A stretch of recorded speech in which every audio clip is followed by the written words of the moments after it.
So good morning, everyone, and welcome to our Q2 2024 system demo. I'm Jean-Michel Becard. I'm the head of the Portfolio Management Office here at EMA, and I will be your host for this system demo today. Let's go through some housekeeping first. So this session is being live streamed on YouTube. And I think this is where you are watching us. And this recording will be made available on our EMA corporate website. In terms of how you interact with us, you will use Slido. And of course, it's on a voluntary basis, and you may opt to remain anonymous if you want. But if you choose to use Slido, you consent to the processing of your personal data, as explained in the data privacy statement for Slido from the agency. So that was some housekeeping. Just some reminder, what's exactly a system demo? So it's part of our transparency goal of the agency in our new governance for the development of our system. So we are in a lean and agile way of working, and the system demo will show you what happened in the past 3 months, which is called a planning interval. So every 3 months, the teams are planning what they will do for 3 months, and at the end of those 3 months, during the system demo, they show you what they have been developed and what has been the features which has been put in place.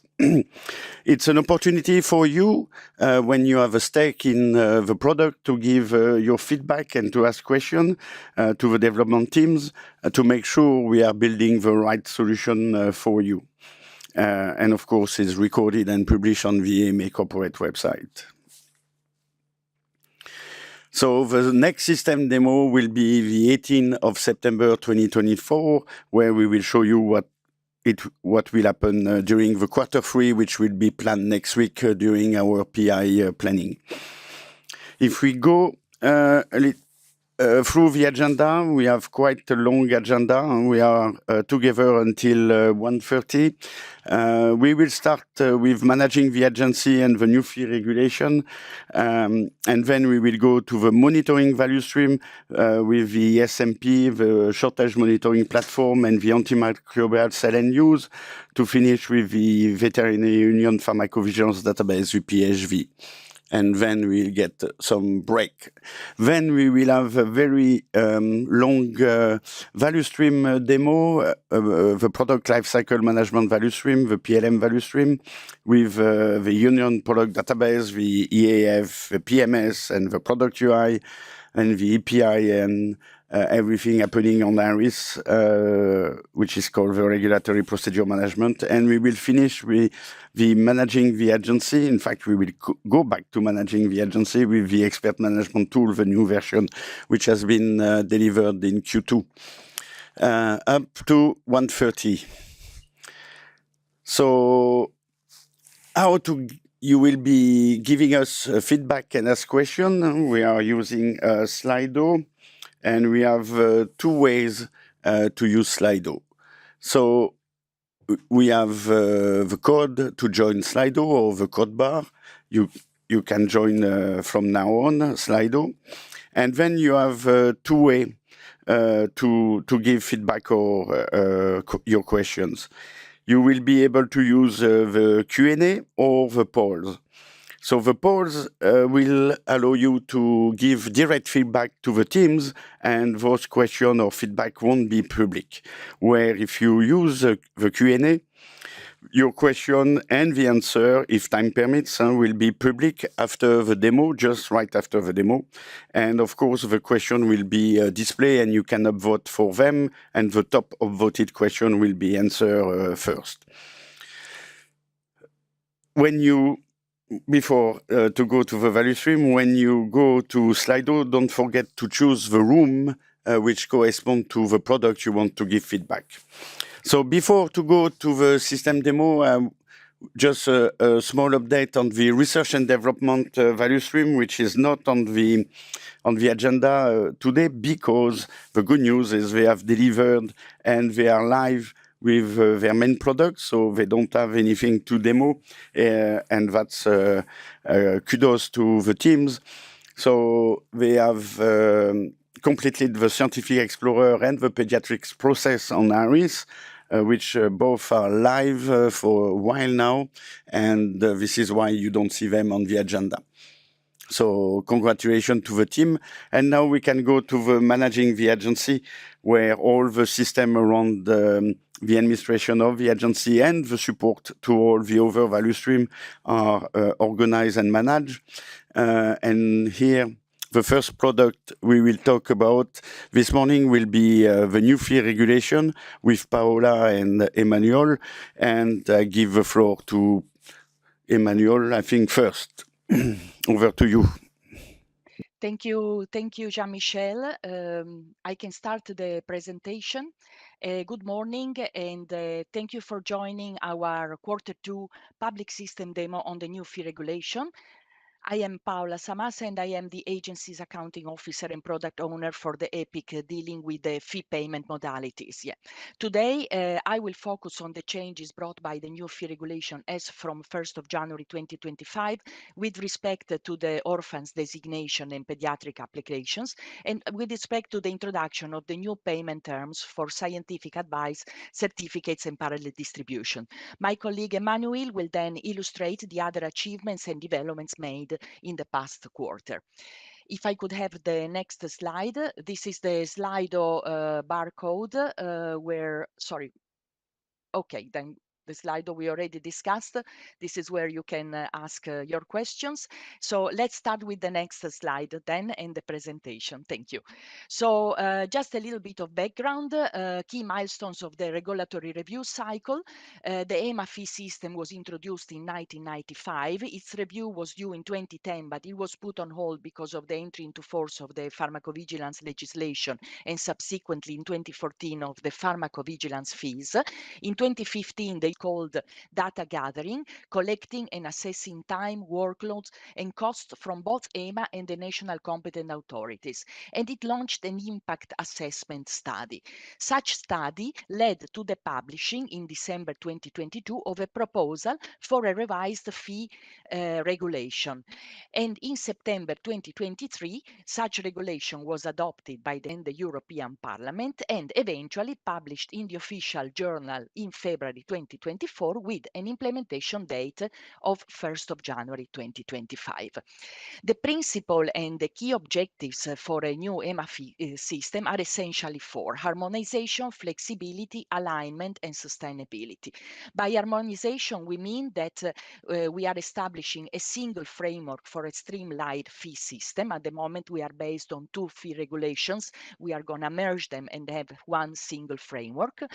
Flexibility means essentially introducing regulatory flexibilities and essentially building a solid frame to support innovation in the pharmaceutical sector. For example, incentives for SMEs, for entities not engaged in economic activities, dealing with pandemic situation, immunological, veterinary products, and so on. Alignment means aligning fees and remuneration to national competent authorities with actual costs incurred to carrying out the activities. So this is a cost-based system. And also we align with the veterinary medicinal products regulation as well as reflect the latest revisions of the EMA founding regulation. And not least, of course, sustainability. So a sound financial basis for the agency's operations and for the network, therefore contributing to ensuring a high level of protections of public and animal health. I think we can move to the next slide.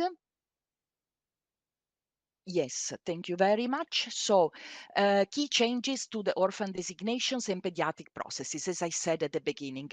This slide illustrates the main distinction between the current and future process. While the fee for orphan and pediatrics continue to be waived, there will now be some administrative charges that will apply under certain conditions. So the upper part illustrates the process as it is currently, and in the future we will have these changes, which I'm gonna explain at a high level. So the standard flows will foresee that an application is submitted by an applicant, then there is a positive administrative validation, and then the EMA would deliver the service. The EMA will also issue a so-called zero value invoice because the regulation indeed foresees that there is a fee. However, this is fully waived, so there is no charges as it is the case currently. We will have, however, two scenarios for the applicability of the administrative charges. In the case the applicant withdraws the application after 24 hours from its submission, but prior to the completion of the EMA administrative validation, then EMA will issue an administrative charge. In case EMA rejects the application following the conclusion of the administrative validation, this is also known as negative validation, there will also be an administrative charge, and the EMA will issue an invoice for that. So in summary, these are essentially the main changes for the orphans and the pediatric processes. I can move to the next slide and illustrate high level the changes to the payment process for scientific advice, certificates, and parallel distributions. What we are talking about here is a change in the payment terms. So the process steps are the same, but they are in a different order as from 1st of January. So the upper part of the slide will show the as it is now, the provision of service is essentially independent from the charge having been paid. And in the future, as from 1st of January 2025, the service will be provided only after the fee or charge has been paid in its entirety. As we can see, the steps are the same, but the order is different. There is one important remark that I would like to make on this slide, that to have a straight-through allocation of the payment made by the applicant to the application the payment is intended for, it is of fundamental importance that the invoice number that will be provided by EMA at the submission at application stage is indicated accurately in the bank transfer by the payer. Normally, it will be in a company, the accounts payable team. So it is important that we receive this reference back in the bank transfer so that we can correctly identify in a straight-through manner your application, therefore allocate and therefore immediately pass the message that the service can be delivered. I will now pass the floor to my colleague Emmanuel, who will illustrate the implementation timeline and then the other achievements and developments made in the past quarter for our EPIC. Thank you very much. Thank you, Paola. Good morning from me too. I'm the Scrum Master for the new fee regulation, one of the Scrum Masters, and I would like to give you a bit of an overview, a little bit of a reminder for the people who haven't joined the system demo before about the new fee regulation, what has happened so far, what we're doing right now, and what would be some of the future steps. So starting in 2022, the publication of the draft for the NFR, we kickstarted an enabler EPIC where we collected all the requirements based on the as-is versus the to-be process. And we harmonized with all the platforms to make sure that everything that needed to be changed have been placed on a map. Next, we had an analysis of the implementation and the planning. And at the same time in Q4, we also had the agreement of the final draft of the NFR in September. In the beginning of this year, we started with the implementation. We had the publication also of the NFR, the official publication in February, and we started with the development. We divided the work into 3 epics. One of the epics is the pharmacovigilance, dealing with all pharmacovigilance fees.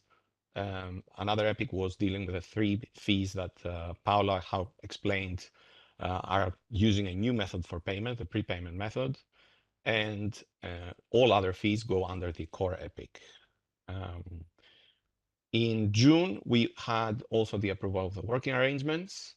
And at the moment, we are at the end of Q2, where we have several achievements showcase later on the next slide.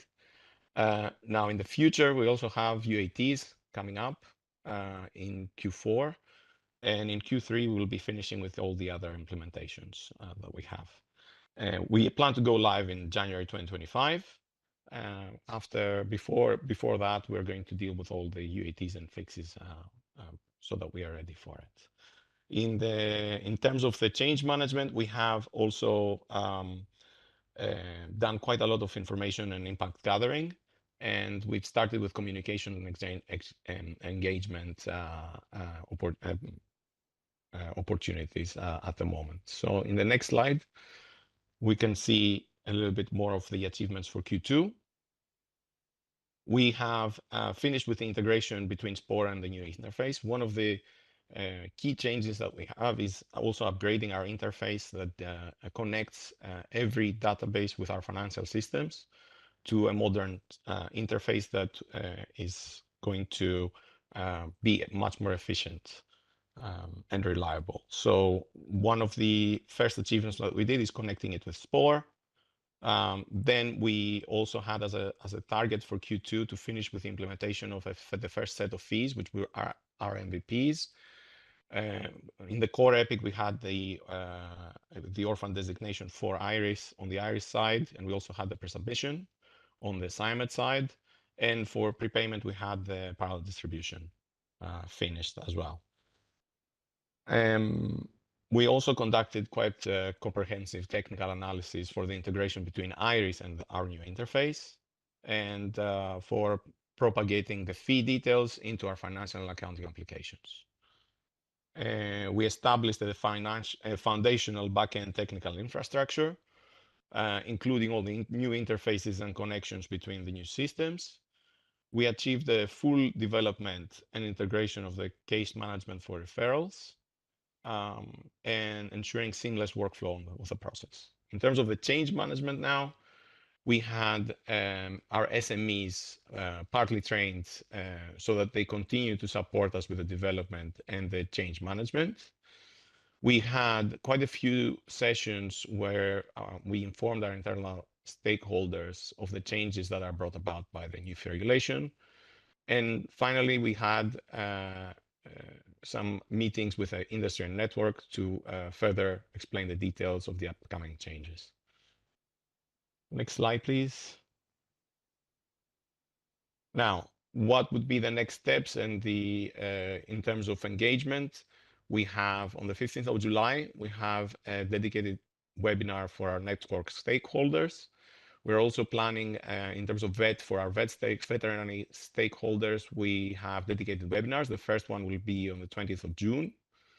The second webinar would be on the Q4. And then for the small and medium enterprises, we have an info day on the 18th of October. All invitations will be sent out in the next couple of weeks, and registration will be available via EU NTC. If you have any questions or any other questions, we have a dedicated mailbox, nfr@ema.europa.eu. And that is it for us. Thank you.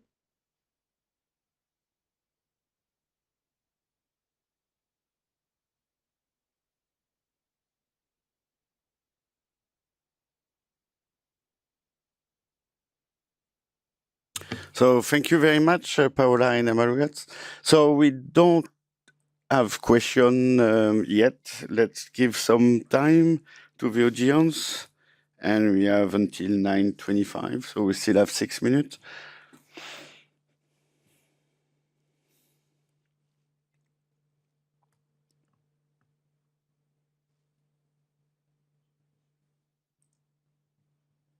So I think it was very clear for everyone. So we just repost how to give feedback between the Q&A and the polls in Slido. Don't forget to choose the room to indicate to which product you want to give your feedback or ask the questions. The polls is not public, and those question or feedback will be only for the teams in the background, and if you choose the Q&A, then will be public, and you can vote those questions and will be published. So where we stand now, no, we have no question for the new fee regulation. So what we can do is to have a small break until 9:25, and we reconvene with the monitoring value stream at 9:25 sharps. Thank you very much, Paola. Thank you And very Emmanuel. much, Jean-Michel, and the audience. Thank you. Thank you.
Welcome back to our system demo, and we are moving to the monitoring value stream.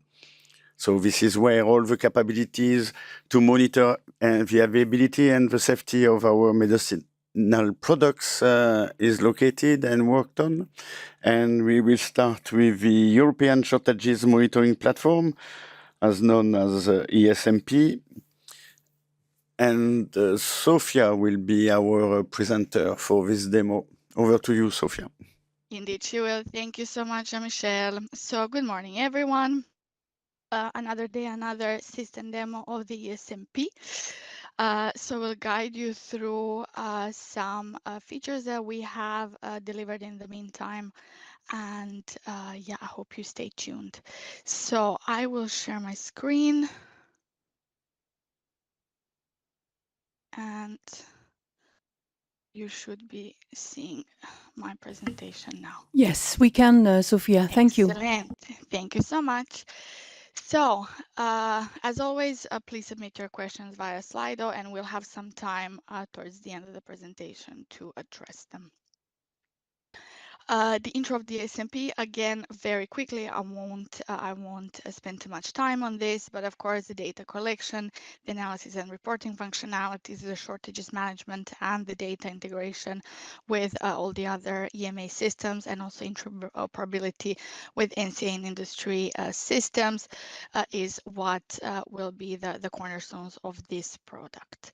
The two platforms, each for different stakeholders, one for marketing authorization holders and one for national competent authorities, will be there, and the platform for general public. The features that we're demoing today will be pertaining to the platform for the marketing authorization holders.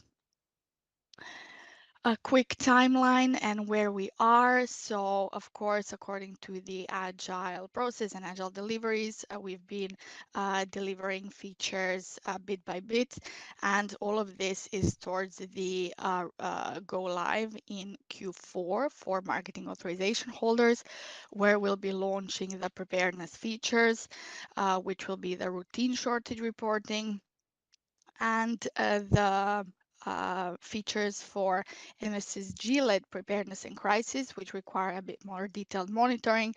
They will be there, but dormant, so hopefully we won't have a crisis on our hands. And that is also towards the ESMP General Go Live, which is in Q1 2025, where features for national competent authorities will also be available to be used. And the public platform Go Live is also foreseen in that period. So this is also below here a very, let's say, a rough overview of all the communications activities and the change management activities we'll be undertaking. So we had a big webinar on the MH reporting requirements just 2 days ago. We will be releasing technical specification, user guides, having trainings, and so on. Of course, there will be user acceptance testings that will be happening before the features go live, and also we have released an ESMP webpage on the EMA website, which will be updated regularly on the EMA website. So keep an eye on that. If you type EMA and ESMP in Google, that should be one of the first things that pops up. Also, there will be a transition period for MAH reporting between Q4 when we go live and February 2025 for the routine shortage reporting, so everyone gets used to the new system. Also, we had some UAT, so we had a dedicated UAT session with our subject matter experts that took a bit longer than a week, where they went in the platform and had did some hands-on testing with the features that were already developed. So that was a routine shortage reporting, and then for features that would be used for crisis, but also actually MSSG-led preparedness. That was the linking to the ARIS portal for the marketing status of CAPS, the availability information, alternative therapies, and the My Critical Medicines page, which gives the MH an overview of the medicines in the scope of their reporting. We also test some general submission histories and how the generation and the downloading of templates works, in the general data submission flows. We also took the opportunity to test some materials that we put together, such as the implementation and the user guide, and we also collected feedback on that. Generally, we got positive feedback, so the MHs appreciated the overall functionality of the platform and found it user-friendly, as the user interface facilitates that ease of navigation, and so there were no issues reported about the data display. Some areas for improvement that were pointed out were the complex reporting templates and the conditionality of data rules for submission. So here we decided to take some actions in terms of refining those reporting templates to reduce the manual insertion of data. So for example, we significantly reduced the number of columns for reporting the root cause of shortages, and we reduced it by 11 columns, which is quite a significant number. And we also merged some fields such as the shortage end date and expected end date. We also got feedback that the platform was relatively slow, and here we plan to do some changes in the mechanisms for the data upload and processing, and we'll be targeting the most comprehensive data submission flows and the one which will be used most, which is the routine shortage reporting. So all of that will be happening in the following quarter. Also in terms of the user guidance, so it was said to be overly comprehensive. So basically we will be merging the user guidance, implementation guide, and the RMS lists there used within the same document. Of course, there are many more, and we'll be taking feedback on continuously, and that was extremely useful for us to have that hands-on experience from our subject matter experts to tell us what works for them and what doesn't. Also, like I said, 2 days ago, we had a very in-depth webinar on the ESMP and anything about that actually could be interesting to our users. So we talked about the shortage management process, the vision, objectives, benefits, milestones, dependencies, exactly what the reporting processes would look like, the requirements for marketing authorization holders, what are the data elements, and we had a quite long Q&A session. So that is already, so that was broadcasted live and recorded, and the recording is available now on the EMA website. So if you go on the EMA events page or the ESMP webpage, you should see it there. So please do not hesitate to consult that resource as well. Now, where we are in the progress. So as you can see on the left-hand side, we've been quite busy working on the features for the MH submission of data. And today we'll be demoing the marketing status of nationally authorized products, how that will be submitted in these particular instances when the reporting through ESMP, the detailed reporting is triggered, and the same for the manufacturing details and the production plan for centrally authorized products. Now let's dive into the marketing status for nationally authorized products. So the ESMP will be aiding crisis management and MSSG-led reporting by requiring marketing authorization holders to, among other things, also report and keep up to date the information on the marketing status for nationally authorized products. So again, this is only for products which are used for the management of a crisis or products for which close monitoring is triggered by the MSSG. So an example of the first one would be the lists of critical medicines that we had defined during COVID or for managing mpox. And the second one, the close monitoring of antibiotics that we had happening last year, as we knew there was a shortage of antibiotics happening the previous year. And again, so the marketing status for centrally authorized products will still be submitted via IRIS, and the data will be taken from there and implementing it in the ESMP. And we have also demonstrated that in the previous system demos. So the collection of data for the marketing status of NAPs, and here when we say NAPs, we're also referring to decentralized and products recognized by the mutual recognition procedure. So only in these particular instances when all the other data is to be submitted through the ESMP on the supply and availability, we'll be asking for the submission of the marketing status for NAPs. So that will be quite a simple reporting template. And of course, if the medicines are marked as not marketed, then we won't be asking further information on the availability of medicines. So as it says here, so if products are inserted as marketed or temporarily unavailable, we will be in a particular country. We will then be requesting other information on the availability and supply.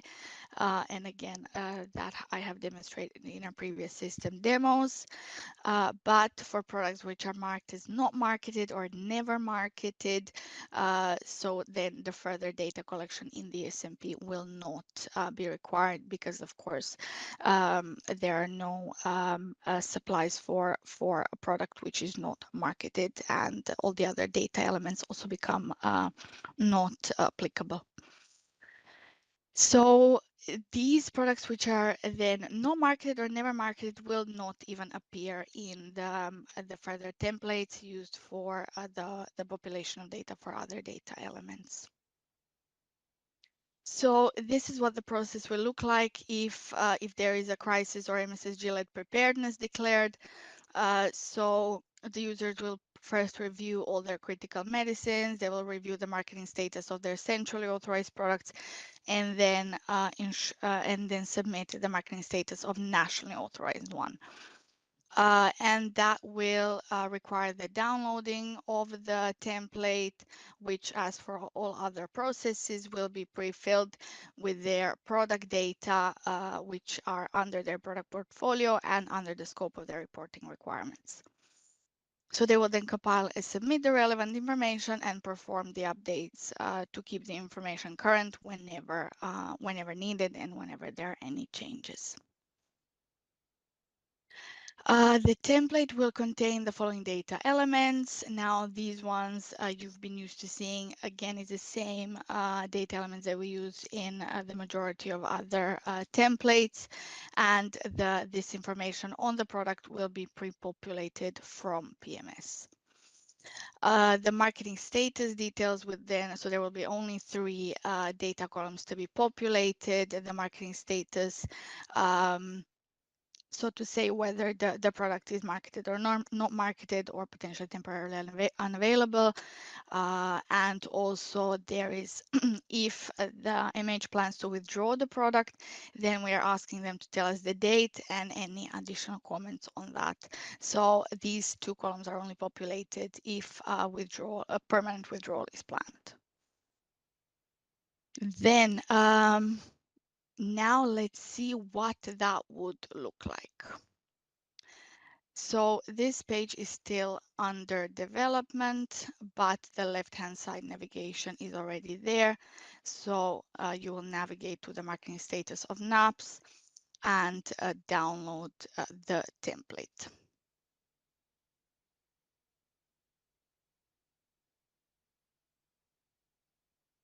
So again, the downloading template will be pre-filled with all the products which are under your portfolio and marked as critical for the scope of a particular crisis or MSSG-led preparedness. And here the products are, so listed with all the data elements that we had in the table. that will allow you to identify these products in depth. They are all listed with their respective country of authorization. And then these are the columns on the marketing status. So you can see this data has already been pre-populated there. And now we go to the RMS because we also got some questions on how to find these RMS lists. And basically here we are using the term IDs. And this is the RMS ID on the marketing status with all the values. So now if we want to make a change on the marketing status and we want to say that these few products will be temporarily unavailable, not marketed, we will be inputting the data and changing it to not marketed, and then with the date when that is set to happen. So we change the values from temporarily unavailable to not marketed.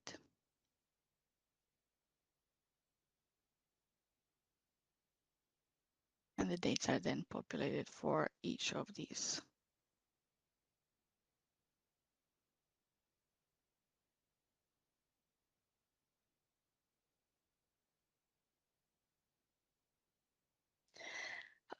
Then for each of these, we also leave a comment on why the products are being withdrawn from the market.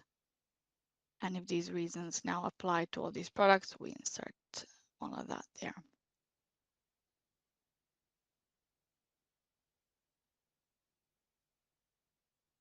And then we save the file and we upload it within the ESMP.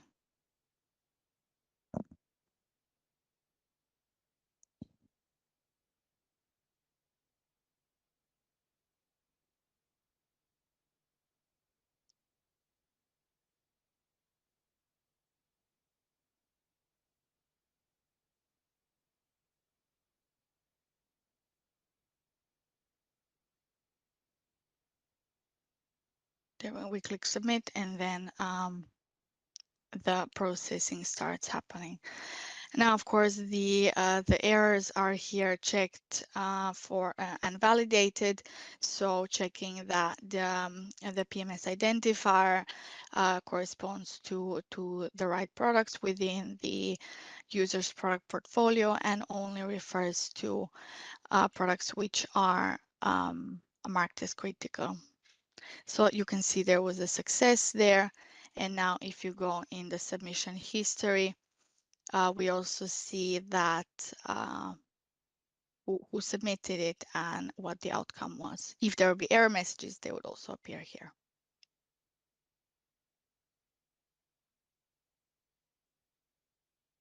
If you now go and download the template again, the template will be listing the most recent information you have submitted. So ensuring that data presented in the downloads is always up to date and the most recent one. And then if there's any further changes, of course, you change it via the same manner.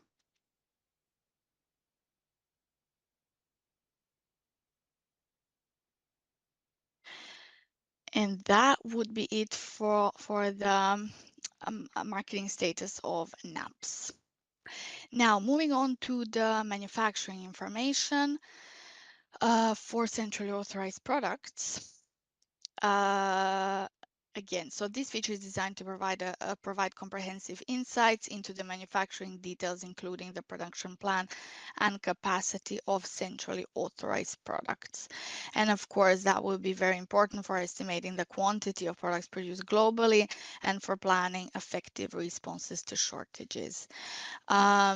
Why we have started with centrally authorized products and why we have split them? Well, that's because centrally authorized products, their information on their manufacturing sites, we have that data available within the EMA, and it's in PMS with OMS identifiers, and therefore centrally authorized products will be then shown in the template alongside their manufacturing sites for all the stages of manufacturing. For nationally authorized products, that information on manufacturing sites is not yet there, and therefore we will be building, let's say, part 2 of that feature and designing what that would look like for nationally authorized products now actually, and building it in the following quarter, hopefully. Therefore, that particular data flow and actually how the information on these products is populated might be slightly different. So MAHs will report on the production methods, as I said, for the each stage of manufacturing and the alternative site. And we'll also be looking at the submission of monthly production data and capacity as average and peak outputs for the API and the finished dose form. As I said, so we are looking to have an overview of the quantities of the active pharmaceutical ingredients of the finished dose form produced globally, and also to have a view of the average and peak amounts that were produced in non-crisis situations to estimate some baseline production capacity. And this is again what it will look like in the entire process. And this data to be submitted for only for particular products in the scope of crisis and MSSG-led preparedness monitoring. So we will be not requesting that for routine shortage monitoring. The process, as it is for all the other features, applies. So MHs will download a reporting template with their products inside. They will compile and submit the relevant information and perform the updates to keep the information current at the frequency defined by the MSSG based on each situation. The fields there, we are listing the PMS ID, the full product name of the centrally authorized product, the active substance, and then we're listing all the manufacturers with their organization IDs and all the operation types, so all stages of manufacturing and which a manufacturer applies to which, performs which stage of the manufacturing actually, with the location ID and the city and the country of that location. So this information comes pre-filled for centrally authorized products. We will be asking whether the manufacturing site is an active or a backup site and whether it's a contract manufacturer. Then we will be asking if there are alternative sites. If a potential one has a location ID, then the MHs can insert it here, or they can just put the country where they have potential alternative sites. Then here we will be also asking for the global monthly production plan for the following 6 months, and that will be asked only for the API and the finished dose form. So we'll be asking for kilos for the API and in units for the finished dose form. There will be a free text field for any information, additional information to be put in, and then we'll ask for the production capacity and an approximation of the production capacity. We'll ask as the average global monthly production output of the previous year and the peak global monthly production output of the previous year. So again, this is to understand what were peak and average outputs of the pre, let's say, crisis or pre a particular event. And again, these numbers are will be used as opening doors to communication with the MAHs on potential upping, in essence, the production if there is a particular issue at hand. Okay, and this is what it will look like in the system. So on the left-hand side is the tab for the manufacturing information for cups.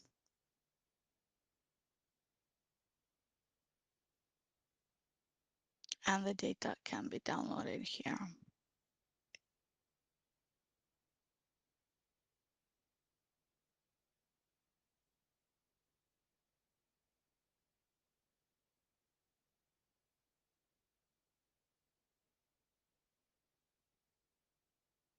And now the user can see the products. Here are now only their centrally authorized products in scope of crisis reporting. You can see that everything is listed with their manufacturers and with all the stages of the manufacturing, with the organization IDs, location IDs, and city and country. And these are then the columns to be populated. And here where you see kilos and units, these are the only rows for which the information on the global monthly production plan and the average and peak of the previous year need to be inserted. So we're only asking them for the stages of manufacturing, for the active substance, and a final dose form. So we're not populating the information whether it's an active site or not, populating if it's a CRO or not. And of course, these are just dummy data. And then also we're giving some location IDs of alternative sites. So if your potential alternative sites already have the location identifiers, which means that they are registered in PMS, then that can be inserted here. But if you don't, then only the name of the country can be inserted as a 2-letter ISO code. And here you can see we have inserted in the name of the country a 3-letter country code, which should be then giving us an error when we submit the data, as there is a validation rule that needs to be a 2-letter country code. So again, for the columns where we have the kilos, we are entering the global monthly production plan for the API for each of the manufacturing sites.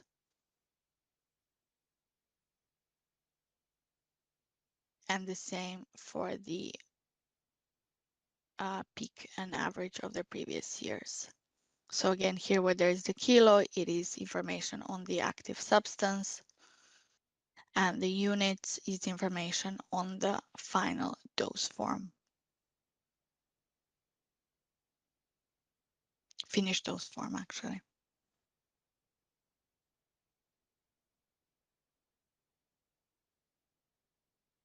And that is all the information that needs to be submitted.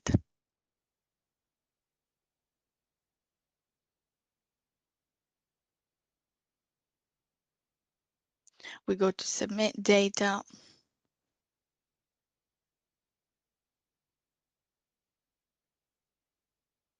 We're also cleaning up this page in the following quarter.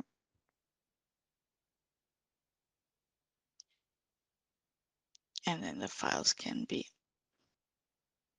added, and then the validation will take place.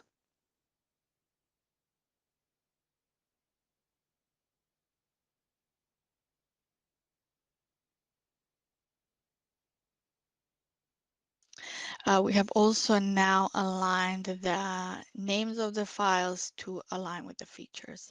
Now here you can see it says the position of the row and the column that has faulty information on the alternative location country, and that error log can also be downloaded in case it ends up being a lengthy list.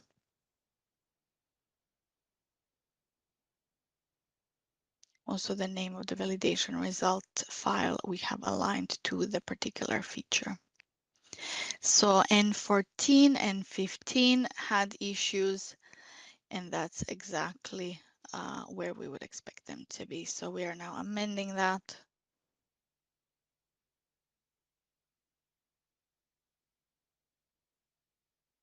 And then uploading the file.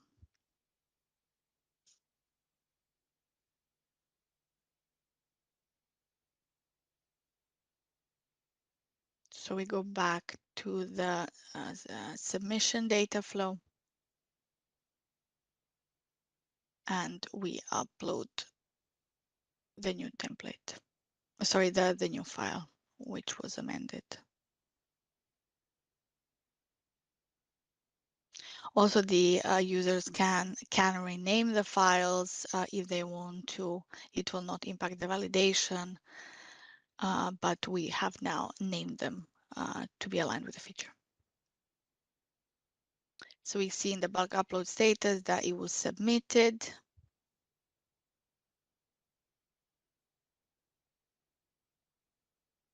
And we see that was now a success. And in the invalid fields, there are no records to display.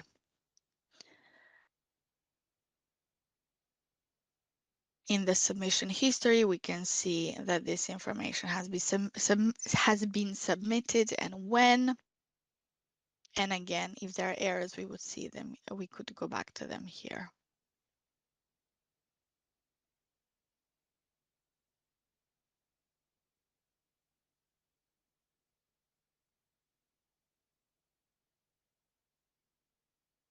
With their respective error logs. If we download the template again, we would expect to see the information that was submitted latest.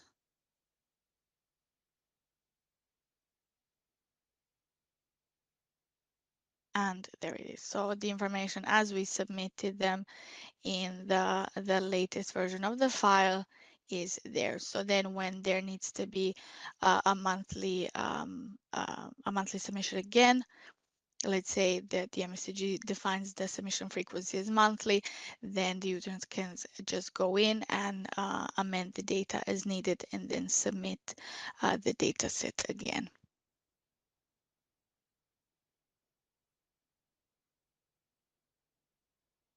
And that concludes my system demo.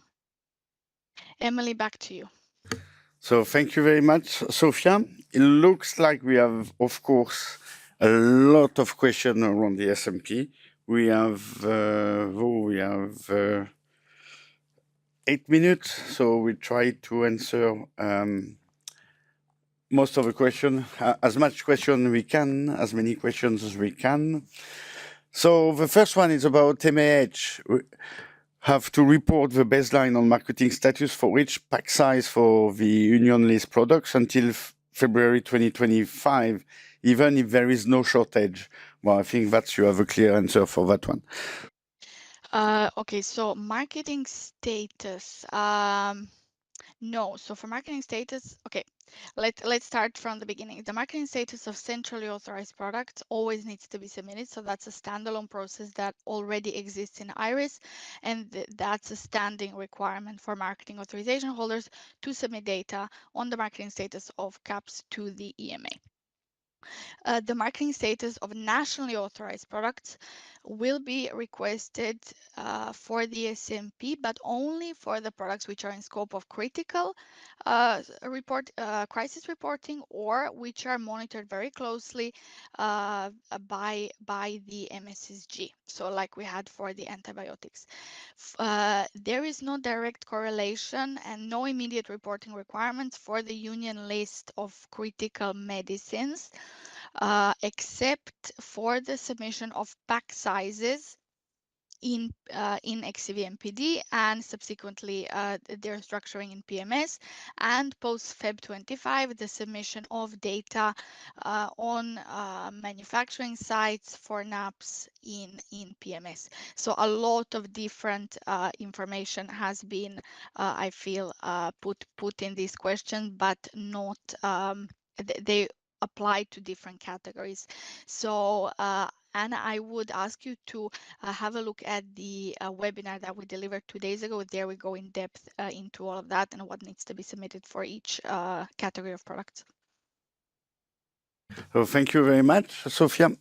The next question about to clarify the maintenance and the update on the data fields, because it looks like there is a lot of system involved, the XVMPD, PMS, CAPS via Iris, NAPS via Excel, ESMP, which will be visible maybe in PMS or pack size in Siamed, NAP. So there is a lot of scattered fields scattered across all systems. So looks like Anna wants some clarification about that. Absolutely. So the information on master data on products it is to be submitted via XCV-MPD and PMS. We simply use that information in the ESMP. Then the information on the marketing status, that is a standalone piece of information that is requested via Iris, and everything else we're requesting for the ESMP, which is in scope of availability and supply monitoring. So we included the information on the marketing status of NAPs just because we wanted to have a streamlined reporting for marketing authorization holders for the products in scope of crisis or MSSG-led reporting. So when they're submitting data on the availability, the supply, the manufacturing, then at the same place we're asking them for the data on the manufacturing status of, marketing status of NAPs. So that will be asked only for a particular subset of products and for a particular duration of that close monitoring exercise. So we're only asking that data if we really, really need it. Thank you very much, Sofia. I think that clarifies things. The next question, it's about how the marketing authorization holders will be informed in a case of a crisis, and in order they can timely react. Absolutely. So when there is a crisis, so for a particular crisis, the first there are declarations by the WHO. The European Commission needs to also acknowledge a crisis and declare it within our areas, and then the MSSG will be triggering that close monitoring exercise and defining the scope of products which are included there. And once we know that, we would be immediately informing the marketing authorization holders and telling them about the reporting requirements, the timelines, and all that. So we'll be once that happens, if that happens, we'll be having quite a widespread communication. And also we'll be contacting everyone through their iSpoke contact. So again, I would urge all the marketing authorization holders for all the products in the EEA, regardless whether they're centrally or nationally authorized products, please register your iSpokes, as that has been a requirement from September 2022. So the industry point of contacts who we contact if there's anything required on the from the EMA side. Thank you very much, Sofia. And now we have a question about the PCID, what's stated as the data used from PMS. However, this data is not yet available in PMS. So when is it planned to have this identifier created before ESMP MVP go live? As much as possible, we are trying to future-proof the templates that we're using. So since the data is also used for many of these processes on the pack size level. So at the SKU on the industry side, we try to put that an identifier there already. So when the data is available in PMS, it will be there in the templates as well. We have used that now for the UAT and demonstrated where it would be. But of course, once we have it, it will immediately flow into the ESMP. Thank you very much. And then we have a question from Jürgen about, because we already provide the marketing status to the NCA. So for the industry, it's now double work if you do not have the marketing status beforehand on all products. So if we have, will it appear in your template initially, or? Indeed, so in the template for the submission of marketing status of nationally authorized products, all the NAPs appear. So everything authorized via the national procedure, MRP or DCP.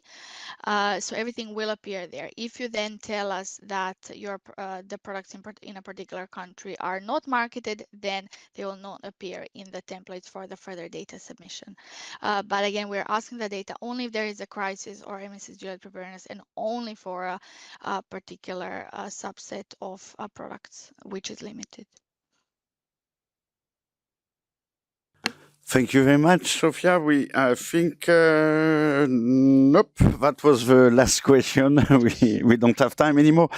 Just to reassure the people online, those questions will be in the coming weeks, will be answered in written in a PDF and will be published on our website. Of course, this week we will be busy with the PI planning, but we hope beginning of July, mid of July, to have the answer to all your questions. And thank you very much for your interest and your feedback to the team. Thank you very much, Sofia. Thank you. And let's go to the next product in the monitoring value stream now. It's about the Antimicrobial Sales and Use platform, ASU. And I will give the floor to Anastasia. And I would like, before I give the floor to Anastasia, I just would like to remember for people who just joined us online, you can give your feedback using Slido.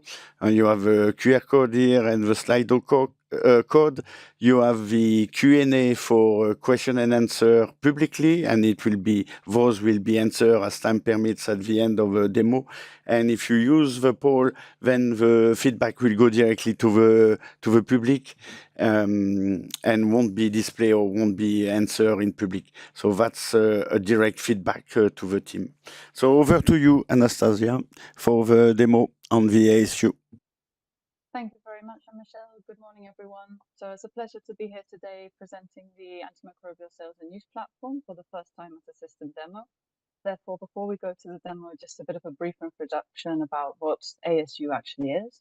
So here on the screen, you can see the vision for ASU, which is to create a reference European surveillance system for EU EA members to submit their data on the sales and use of antimicrobials in animals, with the objective to detect patterns and help develop measures against the global threat, which is antimicrobial resistance. Now, this platform comes from a legal requirement, more specifically in Article 57 of Regulation EU 2019/6 on veterinary medicinal products. And what it will provide is a specific IT system for member states so that they can provide their data to us. So it will also enable data collection in a harmonized manner, avoiding duplication of data across systems and improving upon the previous data collection system, which was the SVAC application. It will enable the analysis and reporting of the data provided, enabling the agency to comply with another legal obligation, which is to prepare an annual report with the collected data, and also give the benefits of sharing this data in a public Power BI interactive dashboard. And finally, it will enable data analytics to provide comparable data at the union level, enable the detection of patterns, as we were saying before, and also to integrate with data from other sources. So if we can move to the next slide, please. Here we have a bit of the ASU delivery timeline. So currently we're still implementing new functionalities, but we're reaching the end of this, and development will finish at the end of 2024. Most of the IT development took place throughout 2022 and 2023. And by the end of last year, we had finished the development of the two components of the ASU platform. On the one hand, the web interface for users to submit their data, and on the other hand, the ASU Power BI application. And we also provided access to member states so that they could start testing the functionalities of the platform and to work on data quality. At the beginning of this year, on the 29th of January, we went live with the system. And this marked the beginning of the first data call to collect antimicrobial sales and use data. Now, this week, we are approaching the first major deadline, which is the 30th of June. That is the legal deadline for member states to submit their sales and animal population data collected last year via the ASU platform. And then in a couple of months, on the 30th of September, they'll have the first deadline to submit the use data. Now, the collection of use data is following a stepwise approach. By 2030, we will be collecting data of 14 different animal species. This year, we're starting with the first 4, cattle, pigs, chickens, and turkeys. In 2026, we will continue with more other food-producing animal species, such as sheep, goats, ducks, geese, etc. And then by 2029, the remaining species to complete the 14, including cats, dogs, and fur animals. So coming back to this year, once member states have submitted all their data, the agency has until the 31st of March of 2025 to prepare the first annual publication. And then from 2025 onwards, the reporting cycle will be to open the data call at the beginning of the year for member states to submit all the data to the ASU platform by the 30th of June, and then for the agency to prepare the annual publication with this data by the 31st of December of the same year. So without further ado, let's give you a look at the system. So if I can share my screen. Anastasia, just can you speak closer to your microphone, please? Yes. Thank you. Thank you.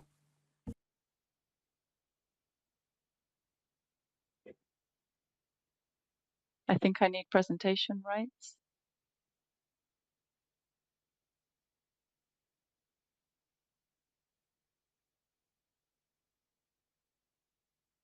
Yes, you now presenter. Thank you very much. I believe you can see my screen now. Yes, we can. Thank you, and we can hear you better. Thank you very much. Okay, so here we have the homepage of ASU. I'm going to use the UAT environment so as to not disrupt our users in the production environment as they're currently submitting data. And I am logged in as a test NTA user, so a member state user from Denmark. Now, the ASU platform is accessed via the Union product database. And so once the user logs in, depending on the roles that they have associated to their user credentials, they will either see only the ASU menu, which is this case because I only have an ASU role, or if I also have UPD roles, then I will also see UPD menu items. So this is the web portal side of the ASU platform, and these are the main menu items of ASU. So as you can see, there are 3 types of data that we deal with: sales, use, and animal population data. And for these, we have the same actions. We can have a look at an overview of the data. We can download a template, upload a template, check its submission status, and answer a questionnaire. Then we have the option to go to error reports, which I'll go into more detail later. And then we can access also the second part of the ASU platform, which is the Power BI application. Now, for this demo, I'm going to focus on the sales data. And to begin with, I'm going to show you the sales data overview. So let's have a look for 2023. As I am an NCA user, I can only see the options for my country. I cannot select the options for other countries. And on this overview page, I can see the status of my work in the specific data call that I've selected. So just to give you an idea of what the workflow is, what a member state user has to do is that they have to download a template, which contains all the antimicrobial products for which they have to report sales or use data for. They have to complete this template offline, then upload it to the ASU platform again, check the data quality in the Power BI application, and then submit their data set, as well as completing a questionnaire. Once they've completed all these actions, then the EMA admin user comes in. They check the quality of the data set, approve it for publication if no further modifications are needed, and then the a process of preparing the annual report starts, and then when it's time for publication, the data set is given published status. So on this overview page, the member state user can see where they are in the tasks that they have to do, and in the progress bar, what step they're in. They have a reminder of the deadline, and also they have links to go to other parts of the application, and also to external links, for example, to reference material or to ServiceNow if they have an issue. So the first part, as we were saying, is that users have to download a template. So they select the year for the template they wish to download. As we mentioned before, they can only download templates for their country. They have options here to add additional products. For example, if they had to import a product from another member state, they can add it to their template because their template only contains the products authorized in their country. And then they click on the download template button. So to save time, I've already got a template open here. So as you can see, it's a CSV file in which this is dummy data, by the way. So in this template, each row corresponds to a product presentation, so different pack sizes of different products. And in the columns, we have different product information to help member state users identify which products are being referred to in the different rows. So as you can see, this product information can be anything from identifiers of the product. These are identifiers of the Union Product Database, because all this product information comes from the Union Product Database. ASU is integrated within UPD. Other product information can be the name of the product, the pack size, ingredient, strength, etc. Now, as you can see, these columns can either be non-editable because they're there for information purposes only, or they can be editable, and which I've highlighted in yellow for the purposes of this demo, where they have to perform some minor actions. The main column that they need to complete is the number of packs column, where they indicate per row how many packs were sold in the case of the sales template, or used in the case of the use template. Once they've finished completing this template offline, they come back to the ASU platform. They go to the upload sales data page, select the year, select the file, and they can upload.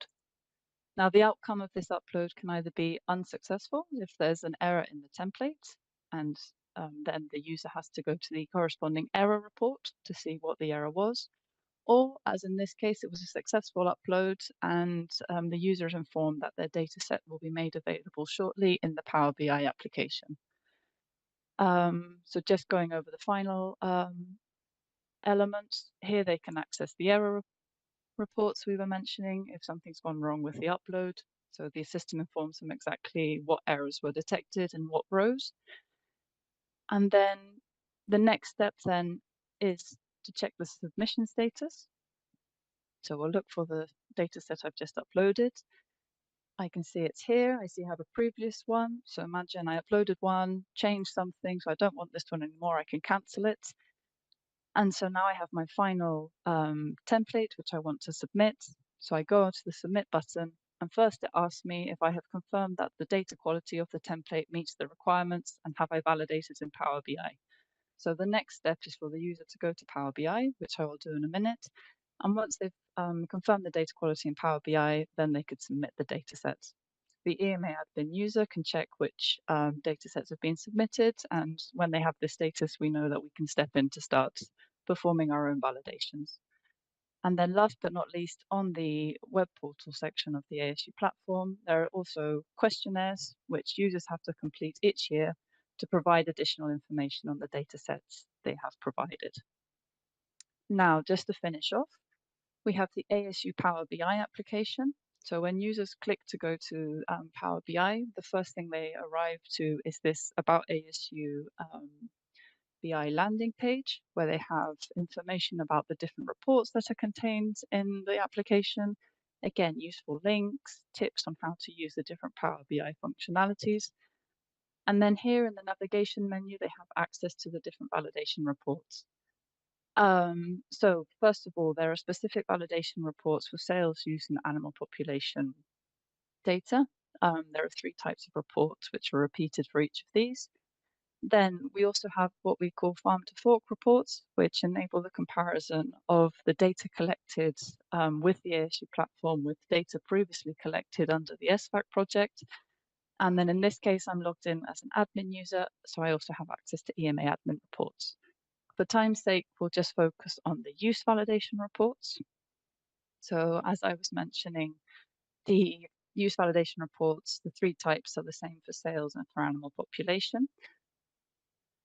While it's loading, okay, the first one I'm going to focus on is the use template report. So the whole purpose of these reports, as the name indicates, is to validate the data uploaded to the web portal. And so, for example, this report enables users to see that the template they uploaded has been transmitted correctly to Power BI. And in addition to this, so if you see again the template, the different rows, different columns, and in addition to the information they've uploaded, they also can see the total amount of sales calculated per product presentation. They have different filters to select the data set of interest, and they have KPIs that tell them the total number of packs, in this case used, and total tons used in the entire data set. They also have additional filters here to continue playing with the data, which can be put into different modes to improve its visualization, and it can be exported to Excel for further analysis. Just quickly to finish, there are two more types of validation reports. On the one hand, there's these dataset comparison reports, which enable the users to select 2 years of their choice and select a data set from each of these years and compare them directly between each other. This is useful because it helps detect outliers. So for example, manual errors where, for example, 1,000 packs has been reported accidentally instead of 100. This report will help detect this, and also it will help detect real differences of interest. So for example, if there's an outbreak of a certain disease that has required the use of a specific class of antibiotics, this report will help see this so that it can be further investigated, and we can include this in the analysis in the annual publication.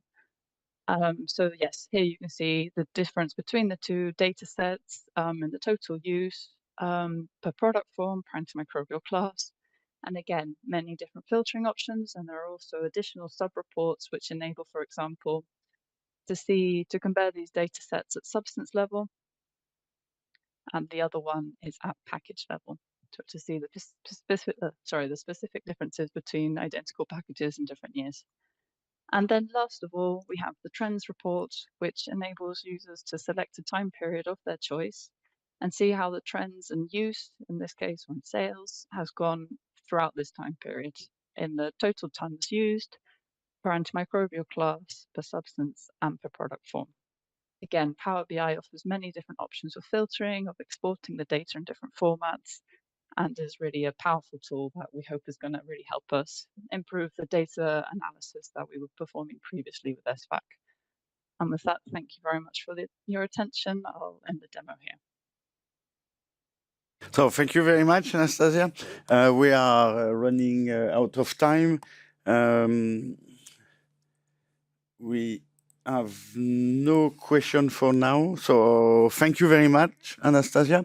And people still can put online questions if you want, or even from through the poll if you want a direct feedback to the team. So we will move to the last product for today on the monitoring value stream, which is the Veterinary Union Pharmacovigilance Database, UPhV. And here Laura will give us the demo. So over to you, Laura. Thank you, Jean-Michel. If we go to the next slide, please.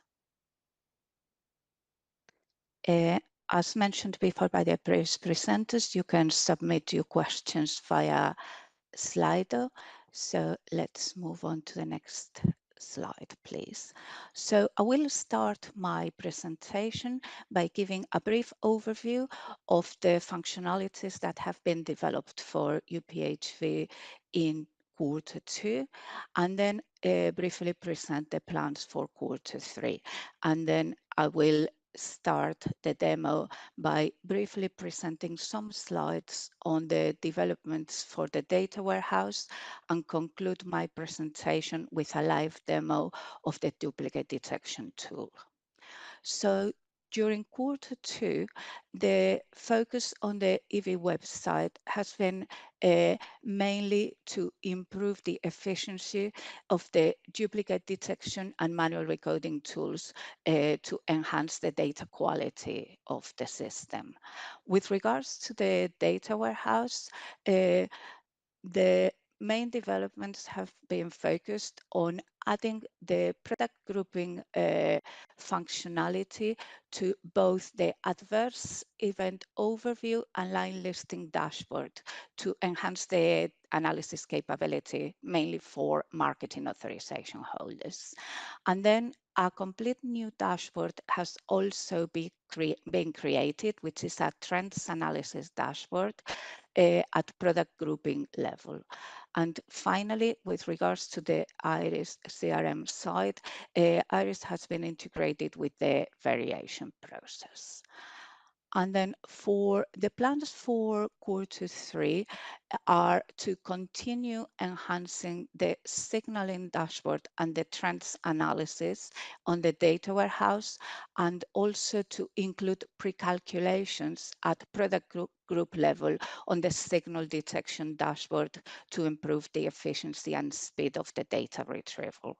And with regards to the EV website, the focus will be to continue improving the duplicate management tool and the manual recoding tool. And if we move on to the next slide, please. So briefly, this shows you the addition of the product group name on the adverse event overview. So now you can select product group names by using this functionality. And if we go to the next slide,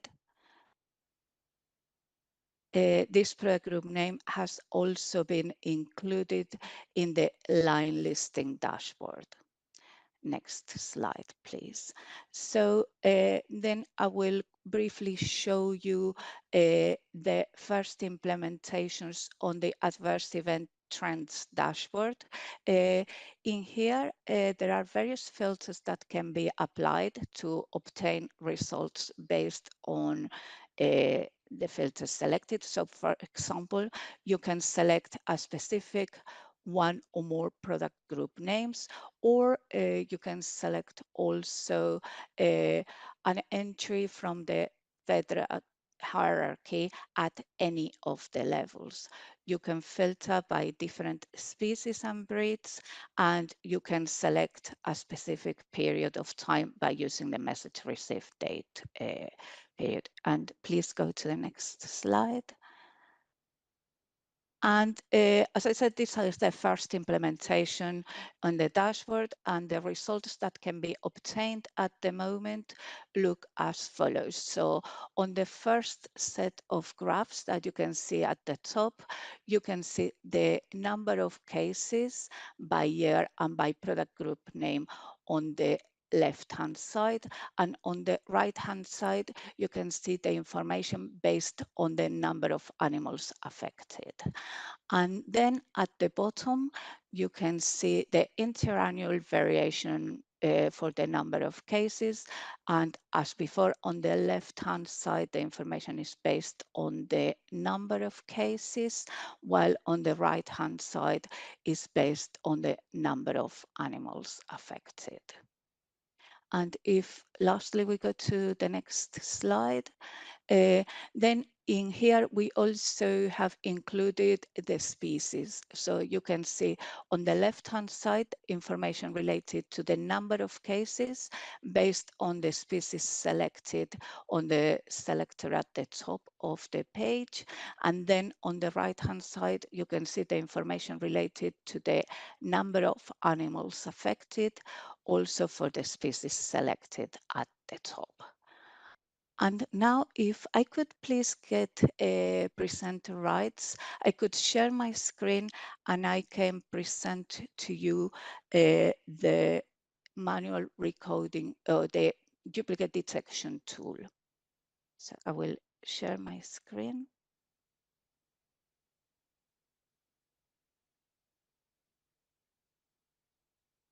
Please let me know if you could see.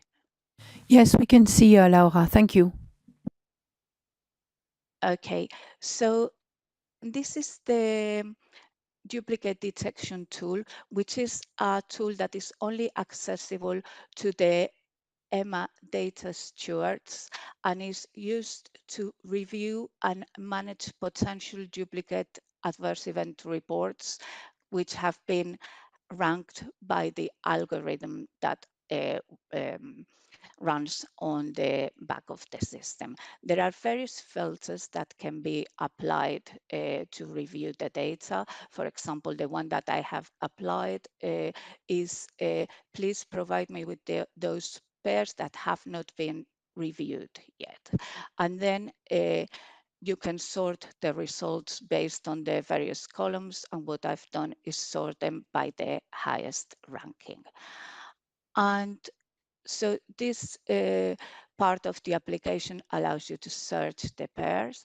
And then if you want to review a specific pair, what you do, you click on this eye icon and the system will take you to the pair review tab where you can compare the information for the reports side by side. And there is a functionality that has been developed during this quarter, which highlights the differences between the reports to aid to speed up the process. So the user, the data steward can review the information, and once it comes to a decision on whether this sorry, I think this is covering the screen. Yeah, now you can see the information. So now once the data steward has come to a conclusion, it can select whether the pair that they are reviewing is a duplicate or is not a duplicate. If the steward decides that those two reports are indeed duplicate cases, then they can select which one of the two reports will be considered the principal report. And it's normally the one that contains the most information. And then what will happen, that report will be marked as the principal report. The other report will be marked as the duplicate report, and only the principal report will be used for analysis in the data warehouse. And when the decision is made on that a pair of reports are indeed duplicates, what the system does is create a cluster. And you can search for those clusters on this part of the application. So the user can use, as previously on the search pairs part of the application, can use various filters to narrow down the information that is displayed on the screen. The clusters are presented to the user, and by opening the cluster, you can see the reports that form part of the cluster. You can see which one of the reports has been designated as the principal report, and you can see who created the cluster and when was it updated. And then because there may be further information on a case, like for example, you may realize that the pairs are not indeed duplicate. You can amend the information. You can revert the decision by clicking on this pencil mark in action, and this will take you to the manage clusters side of the application, where the user will be able to look at the cases and, for example, in this case report was designated as the principal, but the decision may be reverted and the other report may be designated as the principal by clicking on the change principal report. By using the eye icon, you can review the reports. It will take you to the peer review side of the application that I showed previously, and the information can be viewed side by side. And if the data steward becomes aware that these pairs are not duplicates, the cluster can be deleted permanently by clicking on this icon, and the pairs will then revert to the search pair review and will not longer be considered duplicates. If, for example, these two cases are the only components of this cluster, but if it is found that there are other reports that could also be duplicates of these reports, they can be added to the cluster by using this add reports functionality. And as I mentioned before, we will continue working on this part of the application during the next quarter, during quarter 3, where we will be enhancing the capability of this application, like to notify the data steward when something has changed on pairs reports that have already been reviewed.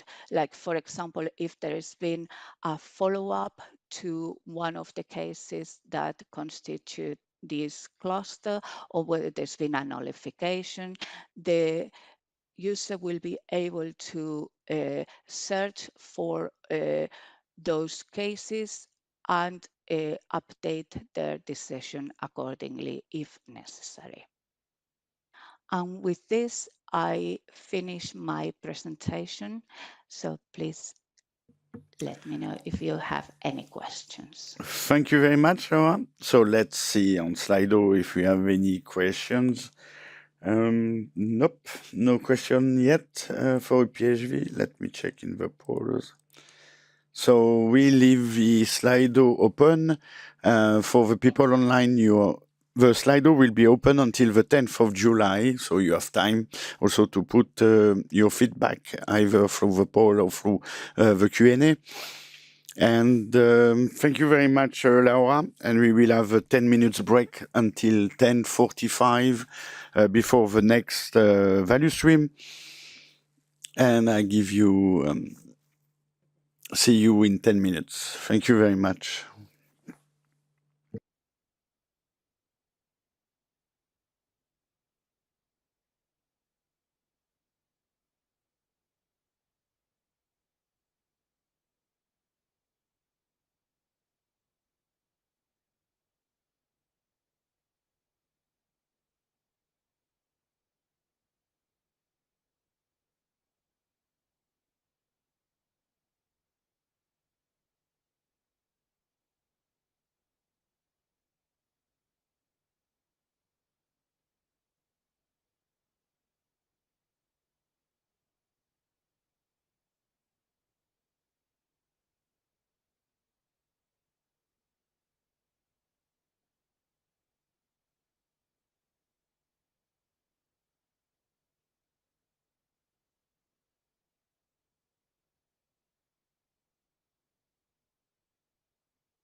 So, welcome back, ladies and gentlemen, and let's move on to the next value stream with product lifecycle management, where all the capabilities to manage the authorization and the lifecycle of our medicinal products and medical device are lying and being worked on.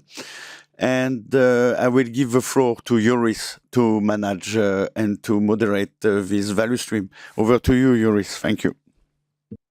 Thank you, Jean-Michel, and good morning. Jean-Michel's already introduced PLM, and we have one small announcement before I give the floor to Behan, and that is that for product lifecycle management, there's a newsletter, product lifecycle management. Sorry, Joris, you have a very bad connection, I think, with your Wi-Fi, so I will take over, or you should come into the room, but your connection is really very, very bad. Okay, so sorry for that small technical glitch. So before to go to the demo, we will go through some information. So the product lifecycle value stream has put in place a newsletter. You have here a QR code by which you can subscribe directly to the product lifecycle management insight, and where you can keep track of all the development in the EMA digital capabilities to manage the authorization and lifecycle of medicine. So here it's for the targeted audience around pharmaceutical companies for human and veterinary products. And then you have all the scope of that newsletter. It's all about PMS, UPD, electronic application form, EPI, and IRIS, and of course, SPOR, the rest of the SPOR services around substance, product, organization, and referential.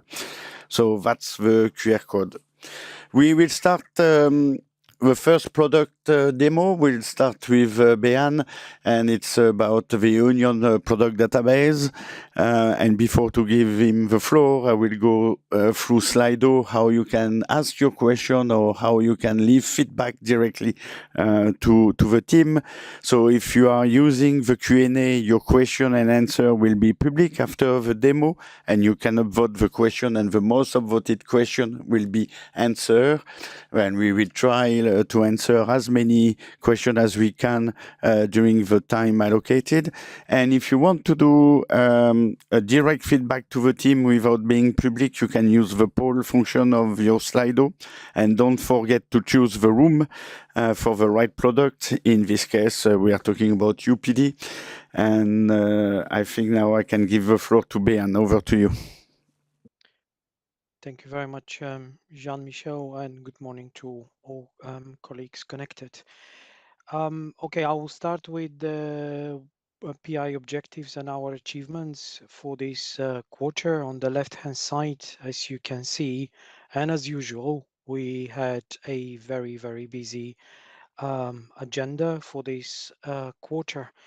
On the right-hand side, framed in with the green box is all that we have achieved so far, and framed with the red box is unfortunately a number of items which we were unable to complete, but our overall completion rate is nearly 70% of our goals. And I would like to highlight only few for your attention today. And so what we have delivered in this quarter, which is useful for our users, is the save and resume draft VNRA submissions by marketing authorization holders. We'll shortly demo this. I'll also mention in my presentation the automatic sending of notifications by email, and I would also like to make a few announcements at the end. The reason why we were unable to complete all of our tasks is because we had some hiccups during the quarter, but in addition, we also had dependencies or requests from other teams in order to complete the tasks. And with this introduction, I would like to take over, move to the next slide, and share. So in this, Emily, can you make me a co-host, please? It's all yours, Behan. Okay, thank you very much.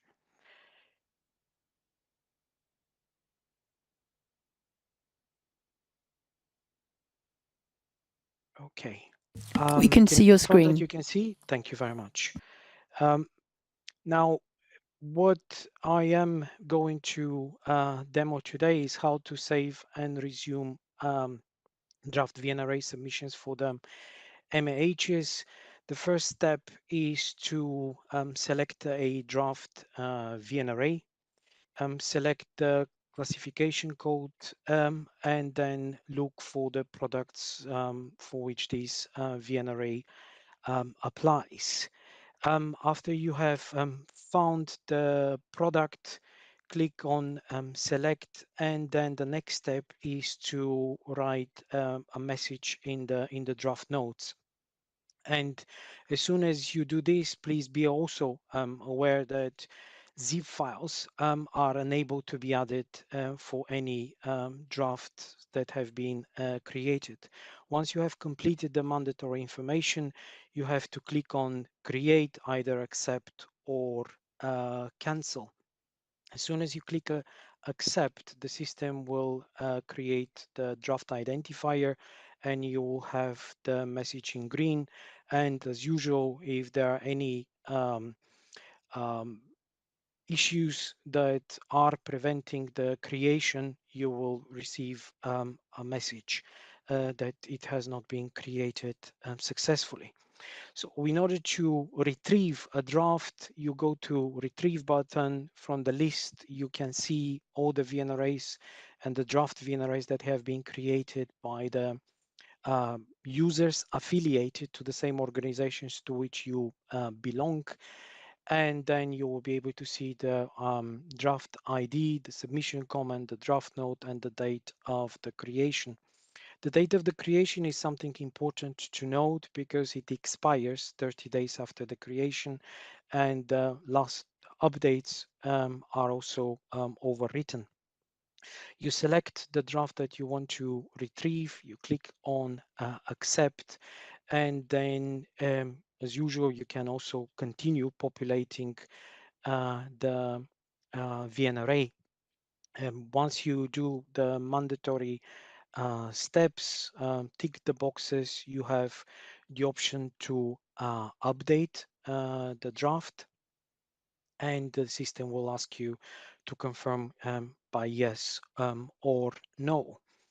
Let's say that you have done this, and now this latest update overwrote the previous draft.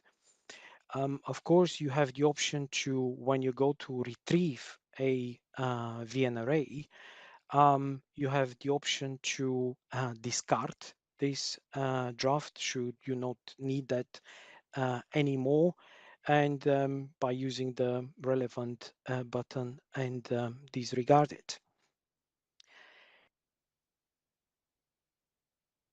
Okay, please be aware that once you disregard, there is no possibility to retrieve it anymore. Basically, the draft is gone. Now, you can also make a copy of an already created draft in order to reduce the number of efforts. You click on copy a draft. All the fields that have been previously populated are there already from the copy. The only missing part is the draft note, which will remain empty.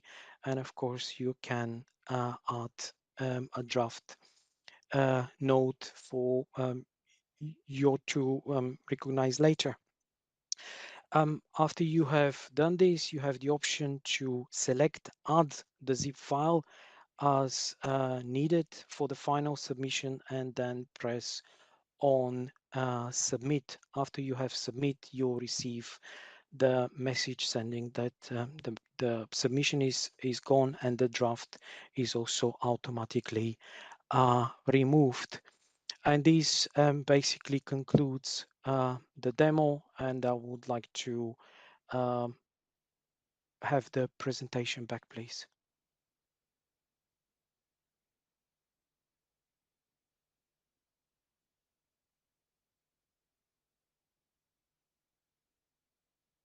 Okay, something for you to be aware of. Next week, we are releasing a functionality that was requested by both industry and competent authorities a long time ago, but it took us, of course, due to other priorities, it took us time to make this happen in production.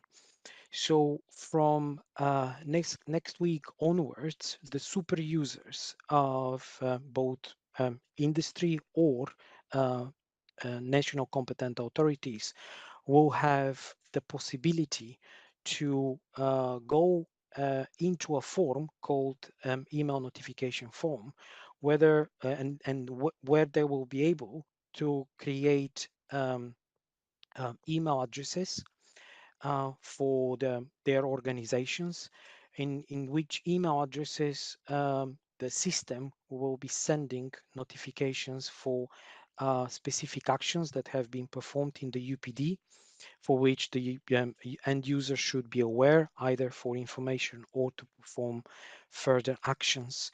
The emails that will be sent by the system will be sent from the upd.notifications@ema.europa.eu, and we'll have a dedicated user guide for the super users, which will be published early next week. Next slide, please. Okay, this is the second announcement that I would like to make, is that in relation to the so-called new fee regulation, which Paula presented earlier today, there will be a requirement for to contain in the UPD to have the QPPV email addresses for further use. One of the use will be the new fee regulation and the new annual pharmacovigilance fees that are going to apply for non-centrally authorized medicines. And similar to the process used from the colleagues on the human side, the annual pharmacovigilance fees, the advice notes, the chargeable units line listing extracted from the UPD will be emailed to the QPPV email address for review and further passing on to the responsible entity in their organization.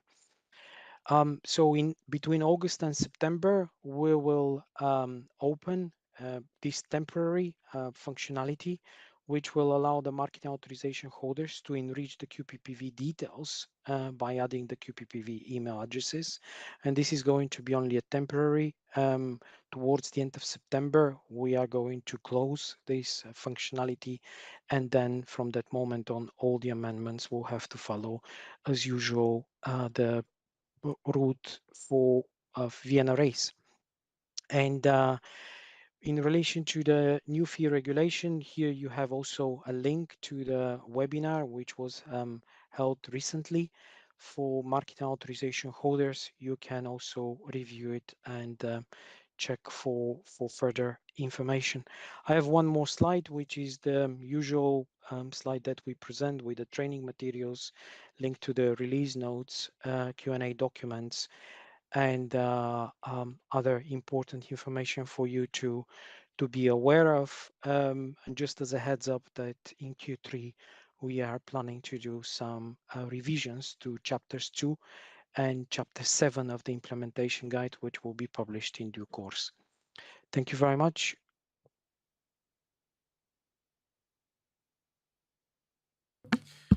Thank you, Behan. And indeed, after that false start, We are now indeed ready to look at what questions have come in for UPD. The first one is actually about the demo. During the demo of the Retrieve VNRA, the date of first submission was not today. Is this normal, or is that indeed an artifact maybe of the environment you were in? Yes, it is an artifact because the demo that we are doing was based in a lower environment, not in real time when we were doing this recording. It is that date, the actual date was accurate, and but it is just the fact that there are no changes to the system. No, I think people will appreciate that clarification. There's also a question, somebody wondering, which types of notifications will be sent by the upd.notification@EMA email address? All types of notifications, if the product has been created, if the product has changes for the VNRA submissions from the market authorization holder end to the NCAs, and when the NCAs approve or reject, the intention is really to cover all types of notifications. What the colleagues are seeing in the UI at the moment, the goal is really to receive that information in their inbox. Thank you. Great, thank you, Bayan. The final question that we have in Slido at the moment for UPD is concerning the new fee regulation. Can you explain why provisional products in UPD are included in the calculation of the fees? Okay, this is a difficult question, and I don't feel, comfortable addressing this question. I'll ask the colleagues to reach out to the in the webinar, to the link into the webinar. There is also a link where they can post questions to the responsible team, and they're better qualified to address those questions.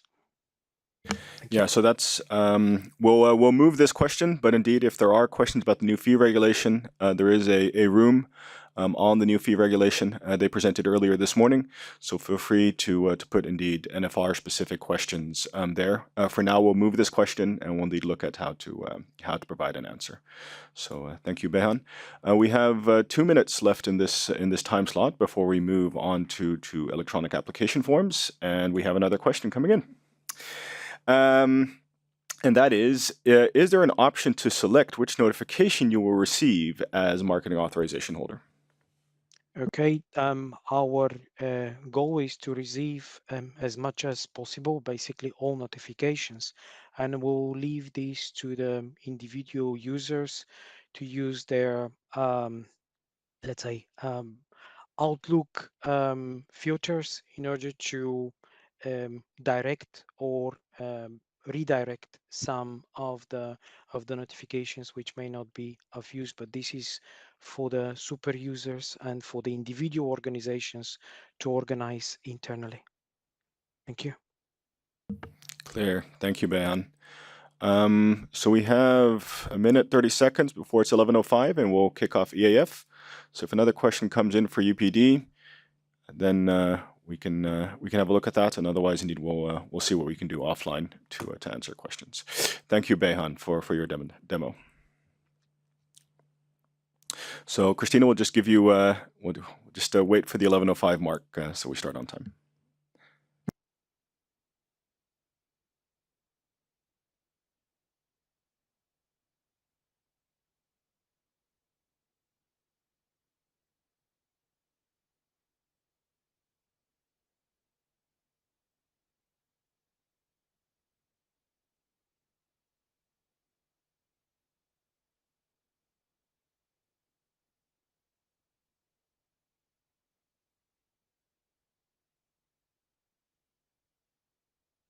Hello and good morning, everyone. So I'm Christina Pusari. I'm the product owner for the electronic application form that we're hosting on the PLM portal. So let's have a look what we've done. So I'll give a very quick demo and summary of what we have done during the past 3 months and if we've met our goals. And then, of course, we'll be very keen to hear your questions and your feedback on our developments. I would also like to highlight the fact that we have been included into the PLM newsletter, which has been published. You can find the details from here. So if we dive straight into the details, so here you can see our objectives and achievements for this Q2, so from April till end of June. So we did go live with our Fire 5. So this is a technical change that will impact the XML that is attached to the PDF export that you get when you have finalized your form. We have also implemented our new homepage design, which went live in mid-May. We'll have a look at that in a live demo a little bit later. We have also been working really hard with our system and environment stabilization and performance improvement. So these were one of our key objectives for this particular quarter. Those of you who've been following us more in detail know that this was one of our main objectives for this quarter, to enable then a subsequent release of the non-centrally authorized products in the system. And this has gone very well with the new service provider.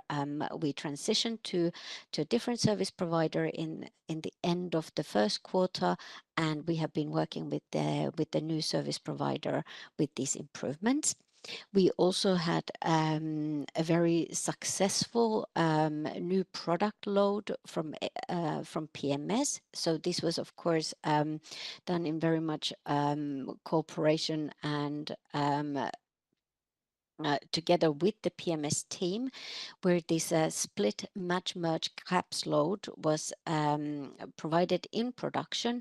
And we'd like to thank you all for your patience of staying out of the system while we asked you to use the interactive PDF while we were doing this new data load in April and in early May, and also while we were testing how the system copes with the new data load. All this was very successful, and in mid-May we were able to recommend the use of the PLM portal web-based application form for all centrally authorized product applications, and we can indeed see quite a significant increase of number of users in the portal, which is of course very exciting and nice to see for us. We have also been working on specific improvements. So for example, we have implemented performance or improved a list of applications. So when you first open the application and select if you have a draft application, for example, there's some performance improvements on that view. We have implemented auto-selected form type. As you know, we currently only have variations form. It means you don't longer need to select that form from a list, but it is auto-selected. We have also included a new column for package description, and we have been working very hard with new UX designs.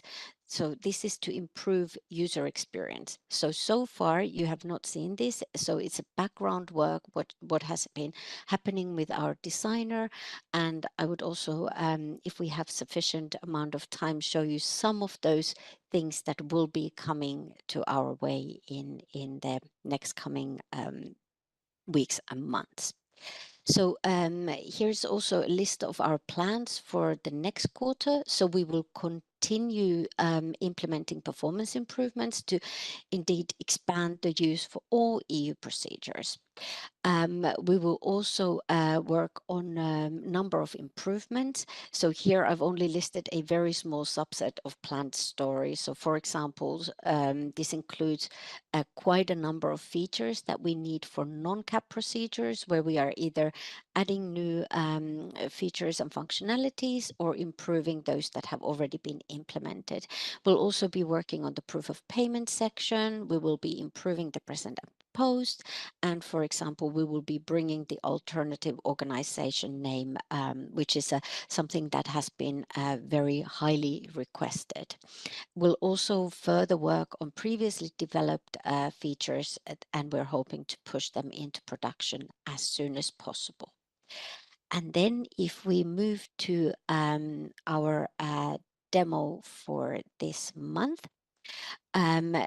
then here, just a very, very high level update on the timelines. There's nothing new per se in here, so I would just highlight the fact that in May, we recommended the use of this web-based EAF for all variations for centrally authorized human products.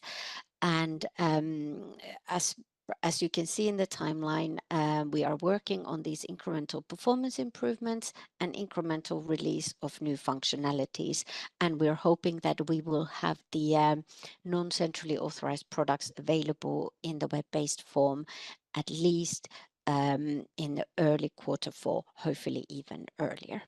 And I would now like to move to the actual demonstration. So I hope I'm able to share my screen. Do I need to be made a host? Oh, let's. Yes, that's it, Christina. You are Perfect. presenting. Thank you. Thank you, Emily. Here we go. And share. I hope you can see this screen now. Okay. So here, can't see if there's too many overlapping windows. Okay. Let's see, there is something preventing me from sharing that view. I think I always have this issue. Let's try again. Apologies. There, let's try that. Share. I hope you can now see my screen. Not yet. Not yet. There's Oh, the same problem. yes. Let's see what I can We can do. see your screen now. No, there's a big No. gray. Yeah, okay, but it's coming. It's just doing that. I think you might have too many windows open, Christina. It looks like that. What can I do to stop? Just a moment. Let's see if this would help.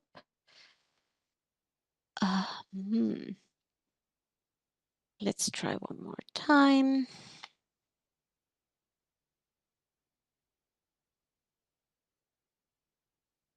Let's see if I just share that screen. Maybe that would be better.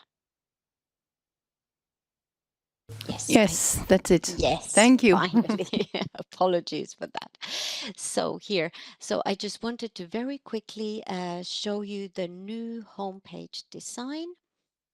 Are you able to see all of it? So here we have the view for non-logged in user.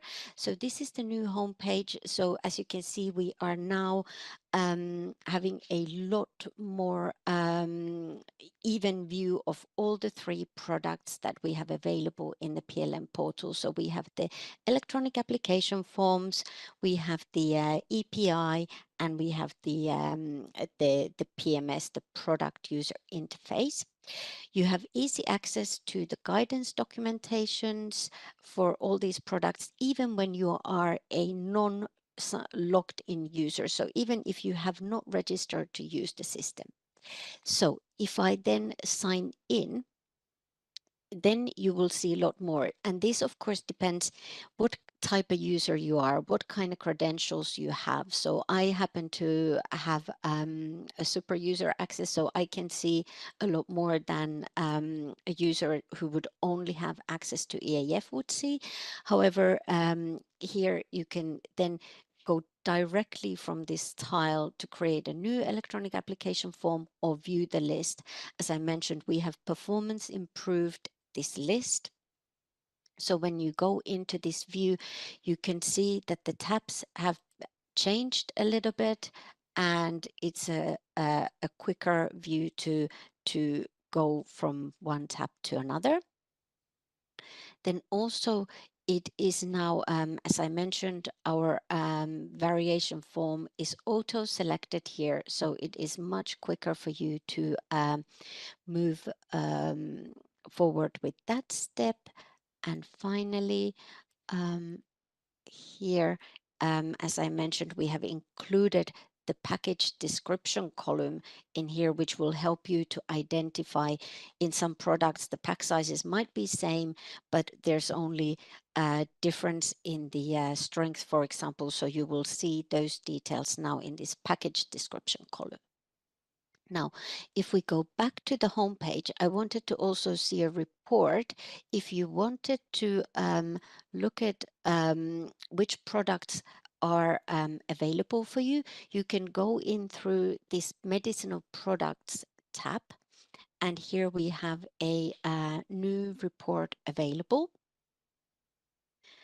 And when we close that, here you have two different views. So we have a view for the packages, and here we have a view for the full medicinal product. So depending on which tab, so here you can then see for your products all the packages that are available.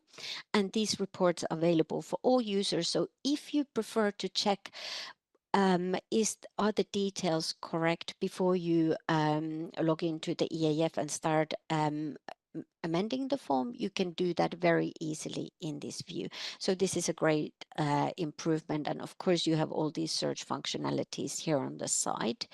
But this is just an overview of this new report that is available. We can then go back to the presentation. So I will stop sharing and we will have a very quick look at our new designs.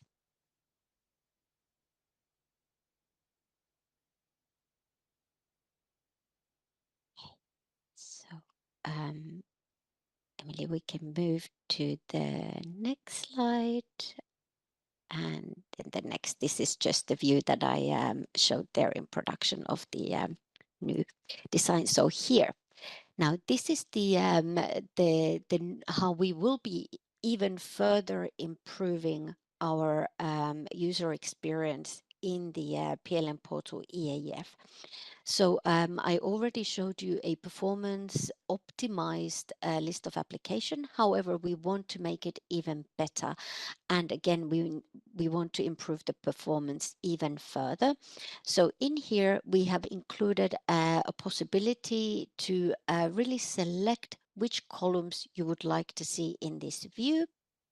And Emily, if we move to the next slide, we can see there also where we have added these little icons where you can very easily, for example, clone application, or where you can view and edit the application. You can also see here then links to delete application, rename application.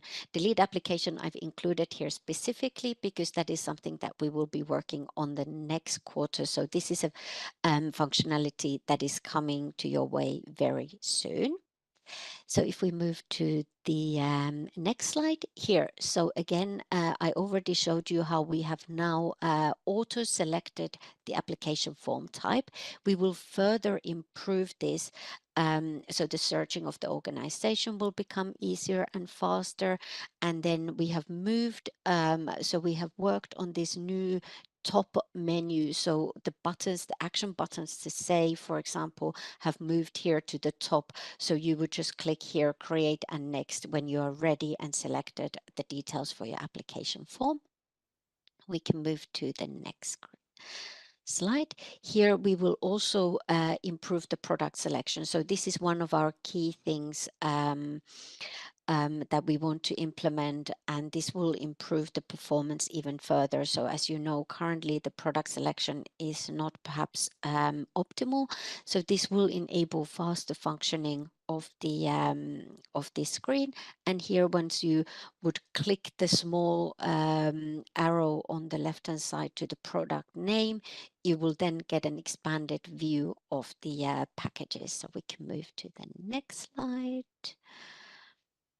Here we will also improve the scope selection. Here we had really hoped to be able to go back to this more granular view, which we have had quite a lot of requests, where you would be first selecting, say, A, then A1, A2, so forth. Unfortunately, technically, that is very costly to implement, so we couldn't go for that approach, but this should be an improvement nevertheless, and you will not need to press 3 times before you get to choose the scope, but this will come immediately. Let's go for the next slide. Here's also how it will show once you've selected the scope. We can go next slide. Just fly over these, and here you can see a summary page of the selection. We can go to the next. Here's an updated view of the procedural information, where we've also included the reference member states in the excitement of the non-centrally authorized products coming to the form. We go to the next one.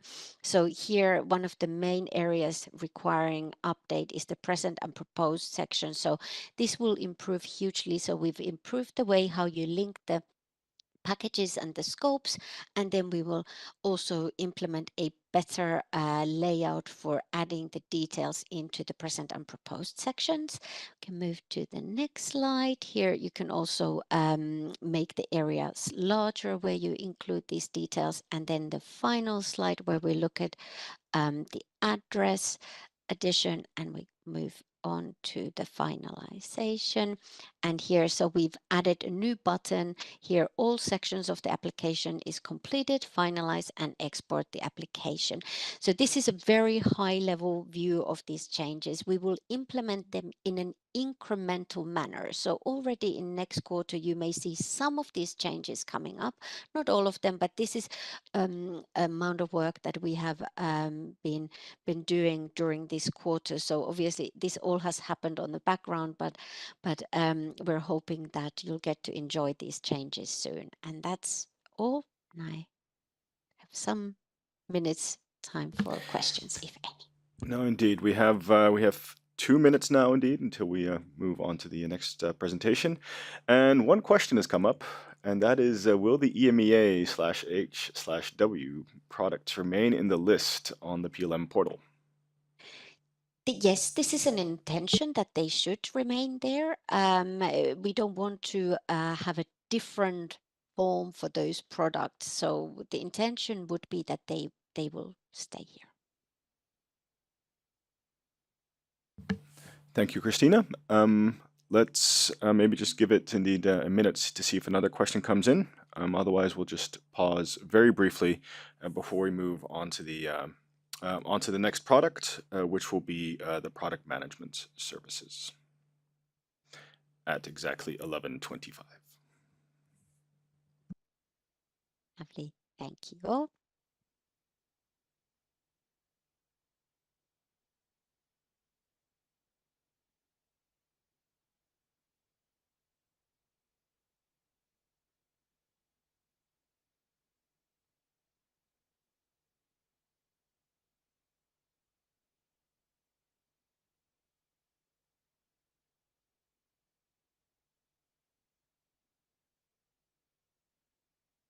Okay, let's indeed, 2 questions just popped up. Let's see if we can squeeze at least one in. That is, will the EAF also be made available to the veterinary sector?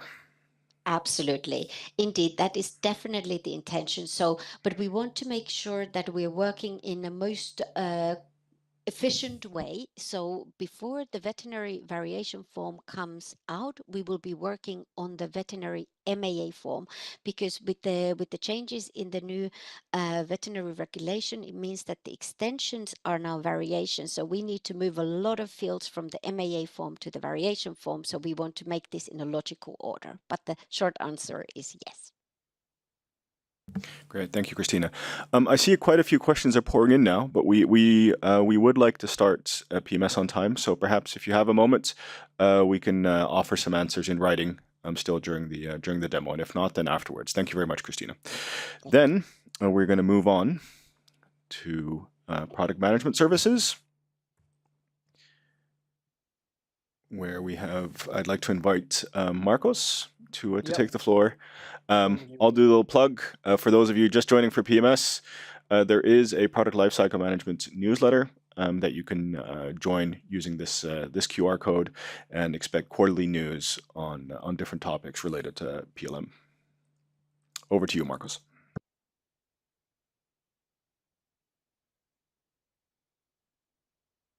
I'm muted, so now I think you can hear me, right? We can hear you. Yep. Okay, so thank you very much for the introduction, Jerry. So what we want to present today for PMS is the objectives that we have achieved during Q2 2024. So as you can see in this picture, we achieved one of the major milestones that we have for PMS, which was the migration of data from XCMPD into PMS. We also had the PMS API go live into production, in principle only for read and for internal use. Veronica will explain later the product UI go live and the different objectives. So I'm focusing here mostly on the API. You know that we had a small issue that prevented us to put this into production. So this is something that we have on the milestones for Q3. But still focusing on Q2, what we have achieved is also the release of the PMS user roles in IAM production.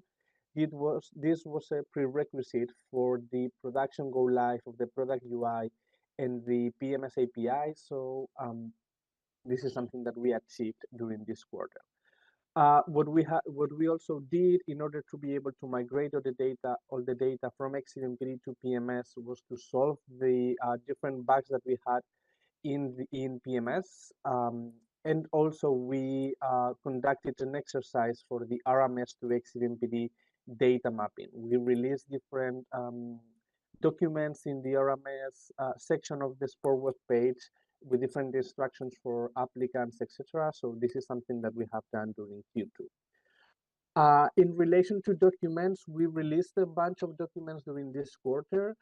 You can have this, you can see this on the list. So we released a new version of the introduction chapter, also chapter 1, chapter 5, together with the Annex A, chapter 7, and also the document that we call the onboarding of users for the SPOR data services. This is all what we do during Q2. What we are also going to do in Q3, and you can have here a summary, is the first of all, the go live of the PMS API for external users for read only. This way, MA holders and MCAs will be able to have access to the PMS API to centrally authorized products and non-centrally authorized products. What we also want to do is to start discussion the public PMS API, so an API that is accessible by anybody without the need to register. We have already started the discussion with the SMEs, which are the fields that we should put in this API, how to get access, etc. So this is something that we want to continue during Q3. As you know, we have a couple of bugs on the match and merge, so centrally authorized products that we have in PMS, but we haven't been able to match with the XCMPD records. So during Q3, we want to solve all those bugs that we have had. And also we want to start the development of the enrichment process for manufacturers and structured data on pack sizes. Veronica will explain more on the side of the product UI, but this is something that we will also implement on the PMS API. One important date 11th of July, we will have a pack size submission webinar from XCVMPD to PMS. In this webinar, we will explain which are the requirements for the submission of pack sizes to XCVMPD. In fact, we will not explain, we will just provide some explanations of the information that is already available in chapter 3.2, but this is a way that MA holders and applicants have to go ask questions, very specific questions about pack sizes. We will try to give examples, something that is really useful for applicants in order to support the ESMP project. If we go to the next slide, this time we are not gonna demo anything because we have been solving bugs and we have done the migration, but we wanted to show you some numbers of the amount of products that during Q2 we have migrated from XCVMPD to PMS. On these graphics here, you can see that we have the different medicinal products and pack sizes that we have migrated. And we have also split these numbers between total medicinal products and valid medicinal products. So total are all the medicinal products and pack sizes that we have migrated, while valid medicinal products or valid pack sizes are those with a valid authorization status. So they are either valid or transferred or renewed or valid suspended. So I think this is an interesting number. We have around 500,000 pack sizes or at least records in PMS coming from XCVMPD, and they are grouped in almost 300,000 valid medicinal products in PMS. So these are interesting numbers that we wanted to share with you. In the next slide is also the same representation, but in this case by countries. So you can see here that, for example, Germany is the country with the where we have most amount of products. Then we have the Italy or Portugal, and then we have Spain. So we just wanted to share these numbers because we think it's interesting for you to understand, okay, how many products we have migrated, how many records from XCVMPD, so you can see the dimension of the exercise that we have performed. So as I said, during this system demo, we are not demoing anything in a specific because we have just migrated the data. In the next slide, we just have the different next PMS training sessions that we have. So the PMS API training is on the 8th of July. We will explain how to get access to the PMS API, etc. And then, as I said, on the 11th of July, the pack size submission from XCVMPD to PMS on how to submit these pack sizes to XCVMPD to support ESMP. So with that, I don't know if there is any question, but I would be happy to take them. There certainly are, Marcos. So let's get to them. Okay. The top voted question from Anna Tediksman is: if NAPs are not marketed or never marketed, are not needed for ESMP reporting, do we still have to multiply pack sizes in XCVMPD, or can we wait for the PMS enrichment? Okay. This is, for example, one of the questions that I will explain during this pack size webinar. It depends on the country. So if the XCVMPD rules make you, yeah, it's mandatory to submit these pack sizes to XCVMPD, then you need to submit them. As soon as they are authorized, they should appear in XCVMPD. Now, if the marketing authorization for those pack sizes is given at medicinal product, and therefore you don't have to multiply the pack sizes. If the pack size is not marketed, then you don't have to submit this pack size. Now, as soon as there is a crisis and this product is impacted, or there is a preparedness exercise led by ESMP and this product is impacted, you will have to submit all pack sizes, marketed or not marketed. Again, I will provide more information on the webinar with examples and etc. And then I will prepare a diagram where you can see all the different options that we have. But that would be the answer for the moment. Thank you, Marcus. I think that's indeed the key point for people to that would like more details on this. Need to keep their eye out for that 11th of July webinar. Yeah. Now, the next voted question indeed is about the API. When will I be able to register for the API? Is that in early July? Yes, that's correct. The idea is that we will be able to open the API the first week of July. We had to postpone also because we didn't want to jeopardize some developments that were happening in ASU and in UPD, and that's why we postponed it to July as well. So the answer is yes. You will be able to register beginning of July. Thank you, Marcos. Now, Noah Weidbrecht is asking, are API credentials related to a specific user or to be defined marketing authorization holder organizations? And what if later the IRIS PLM admin is onboarded for another marketing authorization holder? Are the API credentials extended to this organization org automatically, or is it required to request a new set? That's a good question, and I'm not sure if I'm able to reply directly. So I will bring it to discuss internally. But in principle, for the API, the credentials are assigned to a specific org ID because the credentials are requested through IAM. So if there is a new organization ID linked to this the new organization, then you will have to request a new one. But I will make sure that we discuss this internally and we provide you with the correct answer. Actually, if you don't mind, I can sure. reply to the second part. Thank you. So the IRIS/PLM admin role is already considered onboarding the current user. So in practical ways, it means that if you are already an IRIS/PLM admin assigned, by the time we enable also PMS API, you can already request your API access via IAM. So it means that you don't need to request again this role access because you have been already granted at organization level. So for the current existing users with this role, no further action. The only action that you need to do will be to request in IAM the access to API. But for whoever is not yet an IRIS PLM admin user, you will need to follow the process, the registration process as mentioned in the PUI user registration guide and in chapter 1 of the UAG. Thank you for jumping in there, Veronica.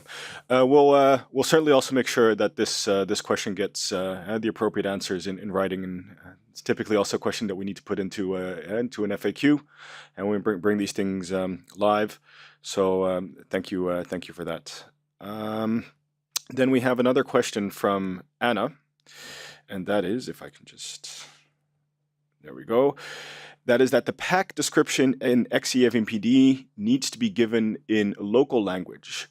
Will this now change using CV for pack size? What if pack size is identical but filling volume not? For example, 5 times 2 millimeter vials, or indeed 5 times 2 millimeter vials 0.9 millimeter, or 5 times 2 millimeter vials 2 milliliter. Yeah, so here we are talking about different fields from XEMPD and PMS. We have packet description, we have pack size on structured data, and etc. So again, this specific question will be answered, for example, on the webinar on the 11th of July, because one thing is the package description where you will need to indicate, okay, I have 5 vials of 2 milliliters of 0.9 milliliters or whatever, and then the structured data on pack sizes is 5 vials because you have 5 vials. We don't consider this 0.9 milliliters or 2 milliliters. You know, the quantity and the units of measurement is 5 vials or 2 vials or whatever. So the difference will be on the package description where you include this information. And again, XEMPD rules are not changing. So there is no change on the process for the moment. Thank you, Marcos. And again, indeed, there pointing people to the 11th of July, where we where we'll be providing more details than we can here in these demos. Then we have Joseph Pellizzari asking, discrepancy in Chapter 2. Section title is 4.6.3, marketing status end dates, but the section describes the marketing end dates, not status. I guess it is the marketing dates, not status dates. Is that correct? So here we need to check internally because we are having a discussion with the marketing status team on these dates and what do we need to include in this section. Maybe also Veronica here, you have any comment, but we are discussing internally also with Sophia, etc., what we need to include in this section and if we need to make any change to chapter 2. Okay, great. So indeed, what Joseph pointed out is on our radar, and we're looking at indeed how that needs to be reconciled. Thank you, Marcos. Then Jeremy is asking, will there be guidelines about manufacturer data that we need to add for NAPs? Yes, there will be, but not for the moment because now the focus is on pack sizes. Then we will change the focus to manufacturers, and at that moment, then we will provide additional information. So yeah, at some point, whenever we have had a discussion and there is agreement with SMEs and internal agreement as well, we will publish the information for everybody to have a look. Great. Thank you. Then we had a very specific question. If a marketing authorization holder lock ID is changed, is it enough to submit the new code in XEVMPD in the comment field, or should we have to perform other actions? Well, I would need a bit more context on this question because I would need why the lock ID has changed, if there has been any acquisition or anything. I would need more context, so maybe you can raise a ticket for this question because, yeah, with this information, I cannot really reply to this. Sorry. That's okay. So indeed, we can ask the question submitter to indeed either submit a ticket, as you said, or perhaps just modify their question with some scenarios, specific scenarios they have in mind, and maybe we can get to it that way. Thank you, Marcos. So I will leave that question. So what I will do is I'll mark it complete for now, so it goes off the screen, and then after, in about 3 minutes, it'll be come back, and then the person can amend their question. Somebody is asking about the what internal versus external users means. Oh yeah, I guess this is related to the API. So internal users, I mean EMA users. We have the API, we have access to the API, and we can consume data from there. So we have opened the API, let's say at EMA level, but we have not been able to do it for external users, so MCAs and the industry colleagues. So that's the difference between internal and external users. Right, thank you. Then probably the final question for the slot before we move on to the product user interface is mapping the SciMed data for marketing status of CAPS. The data field date of change of marketing status was migrated to PLM. Field name marketing status end date. When the last action was re-entering the market, you have a wrong info. Correct, and we know, and that's why, as we said before, we are discussing this whole section from together with Sophia, who is the product owner for the marketing status, with the product UI team, etc. We know that the information that we have in the product UI is not correct, and we are discussing on which are the changes we need to perform. So please bear with us, because these things takes a bit of time, but we know that we need to make this change. No, indeed. So that question is on our radar, and it'll get a written answer soon enough. Then a question jumped into the lead. RMS list related to marketing status. It was supposed to be updated, and definitions should have been added to define better terms. Did not happen. Please clarify when definitions will be made available. Is that perhaps a question for you, Veronica? Yes, indeed. Switching the hats, RMS PO. So colleagues, this list needs to be discussed along with other teams members. In particular, as Marcus mentioned, the marketing status is overall a key topic for us to be addressed in a timely manner, not only for data propagation aspect, but also for the values that needs to be entered. So the definitions and the descriptions actually in RMS will have to be addressed internally first. So the timelines are not yet available, but we will be communicated as soon as these are available for sure. Thank you, Veronica. So with that, we'll close this section specifically on PMS, and we'll move to the product user interface, where Veronica will be demoing. Okay, so thank you very much, colleagues, and good morning, everyone. Today I will be giving you a system demo of what we have been able to deliver and develop for the product user interface. If I may have the next slide, I will just jump to the deliverables. For Q2 this year, as you may have noticed, I hope so, we have been able to go live to release in production the access to the PMS product user interface. The go live date was on the 31st of May. So for us, this was a big milestone because it set up the stone for enabling external stakeholders, not only internal, to access their product. As you may know already, this product user interface pages for the moment and until the first weeks of July will contain only CAPs, only centrally authorized products.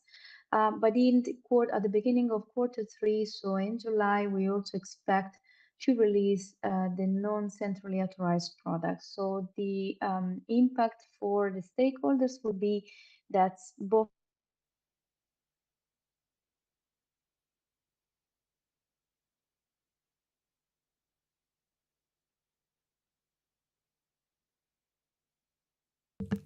Okay, it seems like we just lost Veronica for a moment. We'll try and get her back online to finish her demonstration.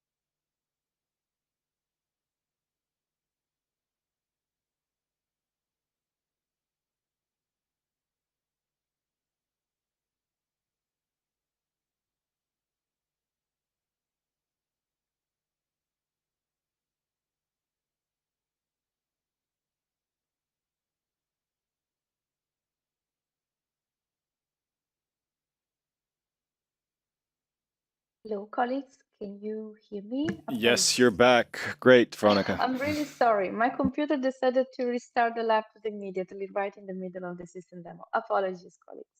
So as I was saying, not to be in a timely manner, we released the product user interface. Along with that, we also released the product user roles. So as you had the time to read the guidances, we have made available in IAM production environment the user roles and the qualified user role for industry, while for the network, so the National Competent Authority, only the PUI user role is available for them to read the data. On top on that, we have been able to deliver the pages, but on top also most importantly, a bunch of dynamics reports. We call it like that because for us are very important and in particularly for the stakeholders to make some data analytics activities.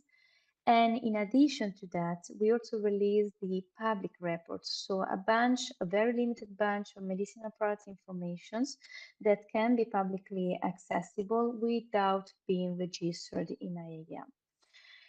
In addition, we continued in the improvements in the development and improvements of the user interface. And so making sure that when there are many users accessing PLM portal and in particular EPI, EAF, and PUI at the same time. The same level of speed and activity is maintained across the 3 different modules. And we have also released in the same PLM pages a bunch of guidances explaining to the stakeholders user how to register, how to navigate, and how to extract the information. The key aspect for Q3 is that, so what we aim to achieve, as I mentioned before, we aim definitely to release the non-CAPS data in the product user interface. This is the second release because if you have followed Marco's sections, he mentioned that the first week of July, we will be releasing the PMS CAPS and non-CAPS API. So as a subsequent action, we will also be able to display the non-CAPS via the PMS PUI. We will be focusing also on a few more aspects, is not only releasing data for you to be able to read the product user interface information, but is also to ensure that the performances can be adequately monitored, and we can also enhance them all the way through the 2024. We do expect the highest level of registered users from July onwards because of the release of the non-cap. So that's the reason why we need to enhance the performances. We will also progress in the development of the edit pages. So it's the backbone of the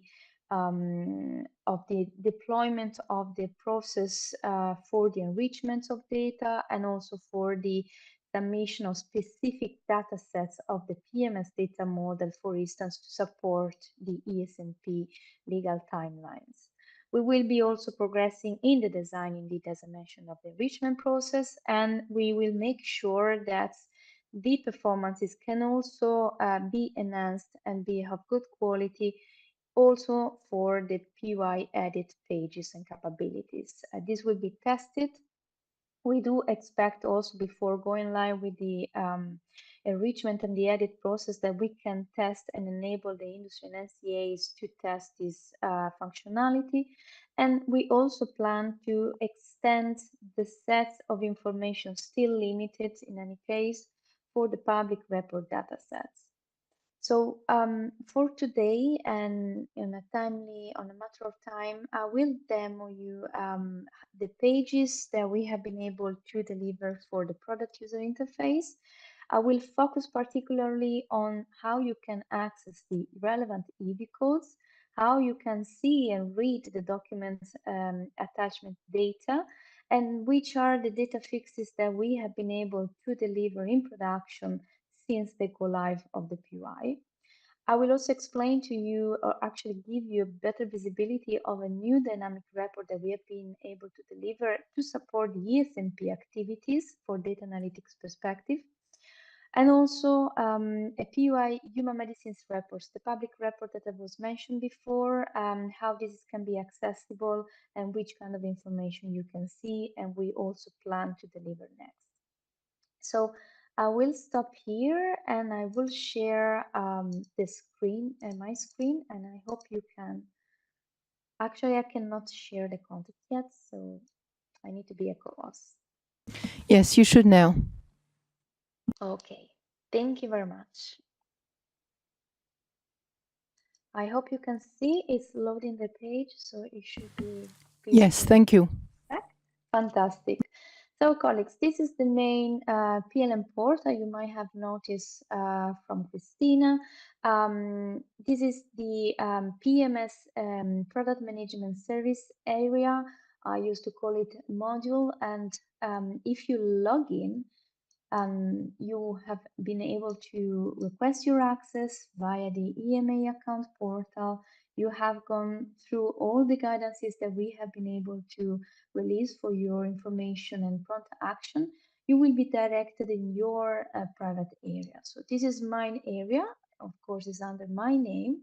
And what I will show you first, as I was mentioning, not to be redundant, let's imagine I want to see my pages in my products. Of course, I have an EMA account, so the point here is that I can access any products as an authority. So if you are an industry user, you will be able to see only your product's information. So the information that the product's data that you own and you have been owning so far.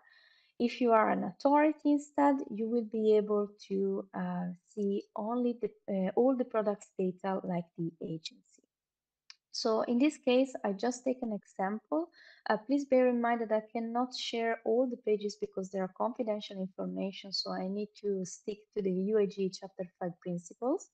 But I would like really to show you how you can access and read the EV code. So if you look for your products, in this case, I've been looking for this one. If this is a valid, centrally authorized medicinal product, triple mix, 5 milligrams per ml solution for infusion.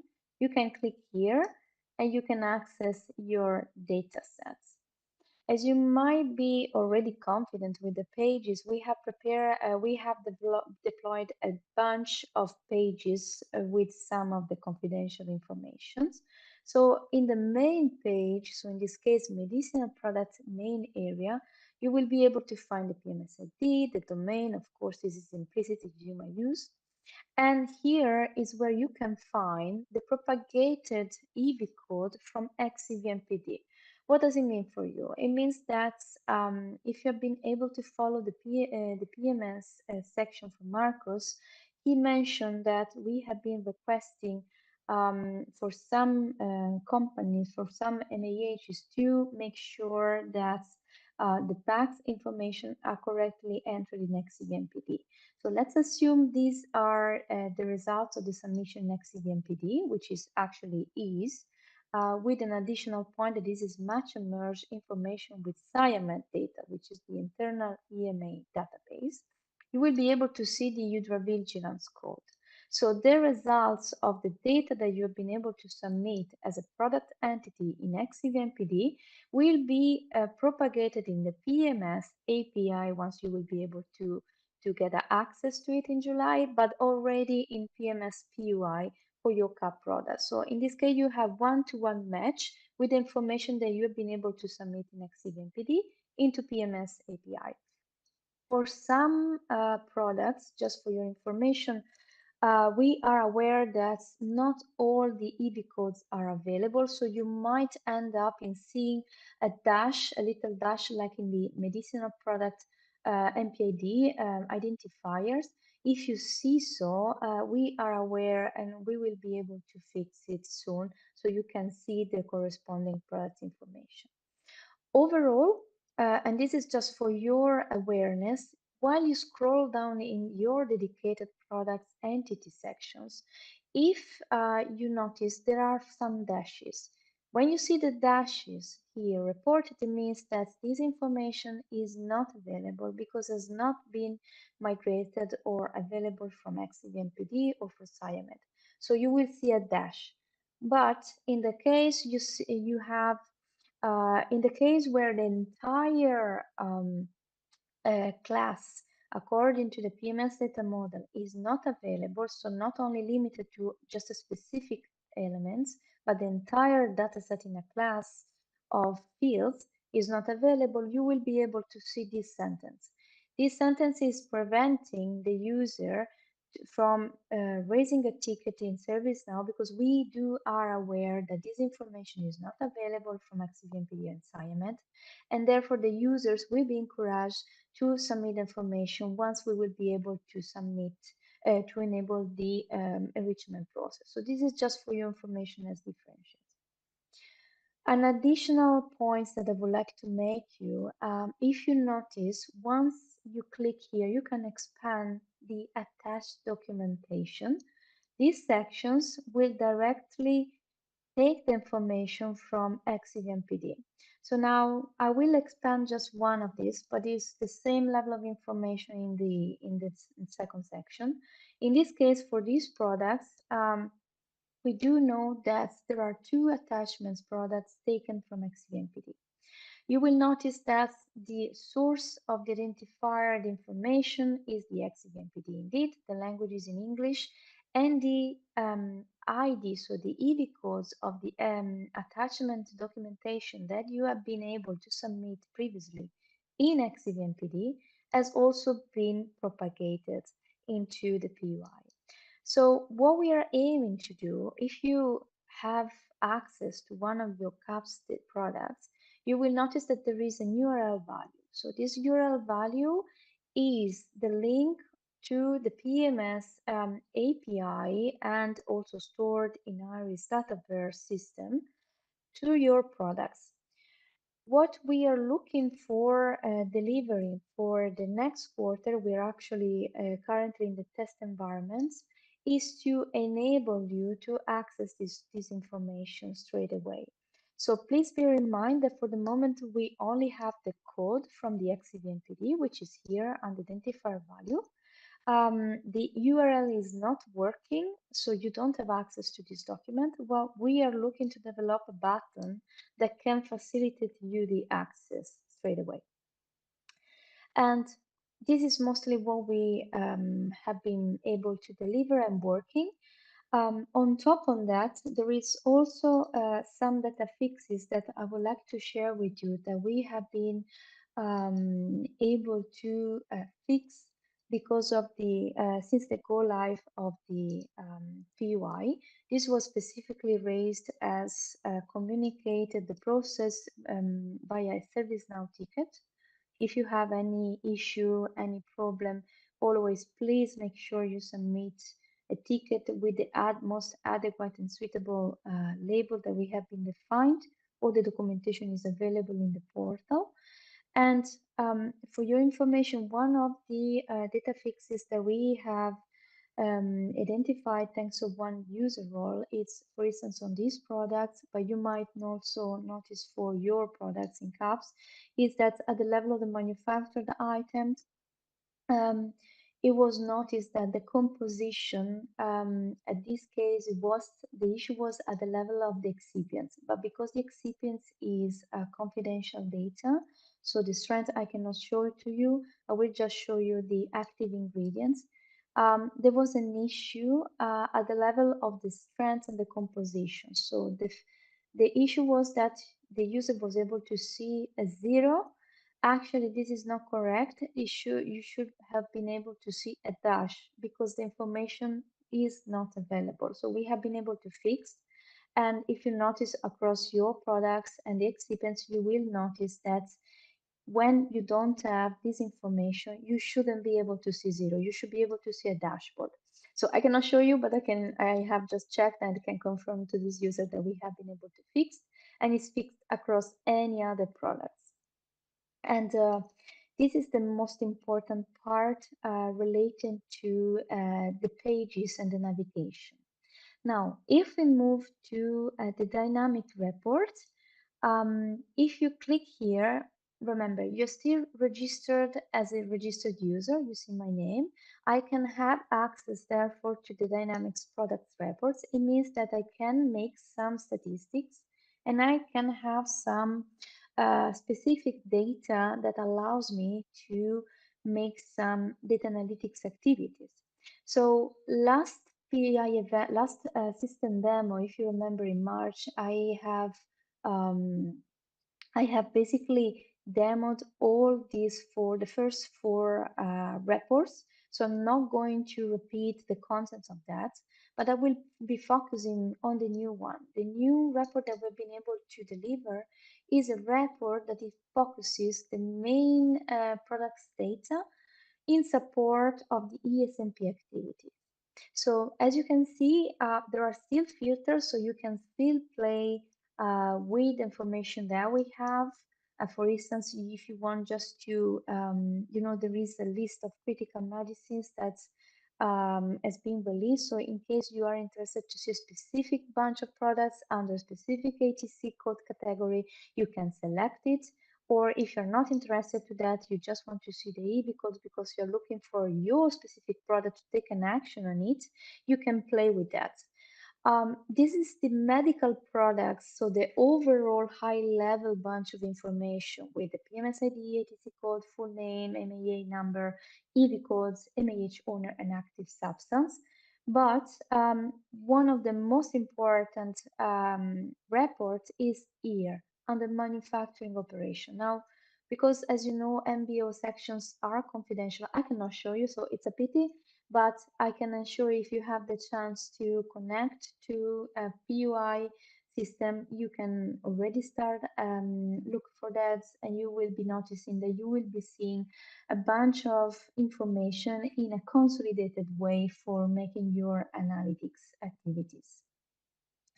And this is mostly what we've been able to deliver on the matter of dynamics reports. So we are still working to further refine the reports. We are aiming to deliver more reports than what are already available, and we will be communicating on a timely manner. Now, last point, if you remember, I mentioned that there is a public dynamic report. So you can either access via your registered user account if you are a registered user, but let's assume I am a patient, so I don't have any access, any role, so I'm just hanging out, and I just want to see public information that I can freely access without being registered so far. If you remember, I already demoed a part of it on the last system demo. So we have been able to explain a bunch of information for the patients, for the healthcare professionals, so to help them to understand what's the scope, what are the information they're looking for, who has submitted this data, and if anyone noticed anything wrong or anything that is not as it should be brought to our attention by a service desk. So we have a bunch of labels also for these kind of situations. This is the public report. As you can see, we have indeed we have released more information. I don't really remember if the lock ID was already part of the last system demo, but in essence, you can see a bunch of data that can be consolidated, or the user can also play with the filters to apply based on the needs or their interest.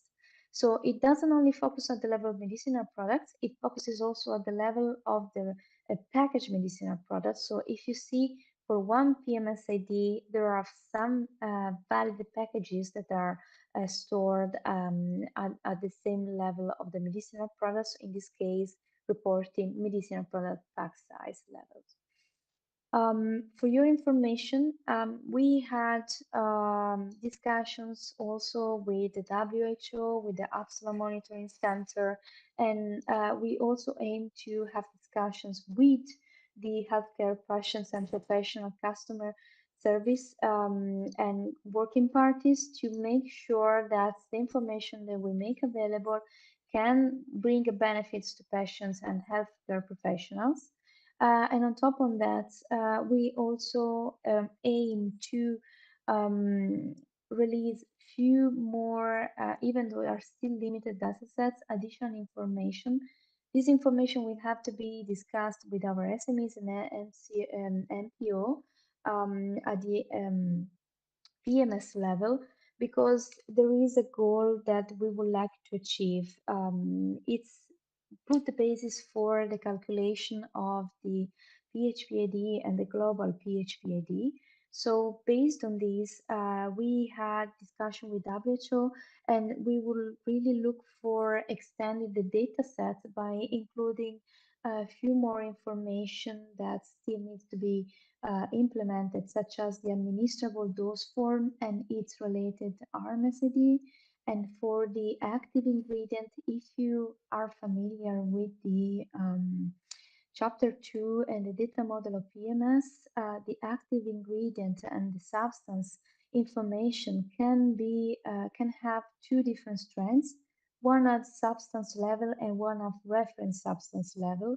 So we are exploring also the possibility to further release a granularity at this level. So this is what we are looking for the next quarter, and we will be communicating this in due time once they will be available. And with that, I complete my my presentation and demo. Thank you very much, colleagues. Thank you, Veronica. So we have 6 minutes, so time for about 3 or 4 questions. Questions can be submitted and upvoted via Slido and with the QR code and the code on the screen. Top voted question at the moment is the unit of presentation field in PUI shows values not related to the correct RMS list. Can you please clarify why the values are not aligned as per chapter 2? Okay, so with that, I will need a bit more background because so far the unit of presentation, so the unit of presentation list in PMS overall, not only PUI, is used in different values. So I will need to check each one of them and come back to you.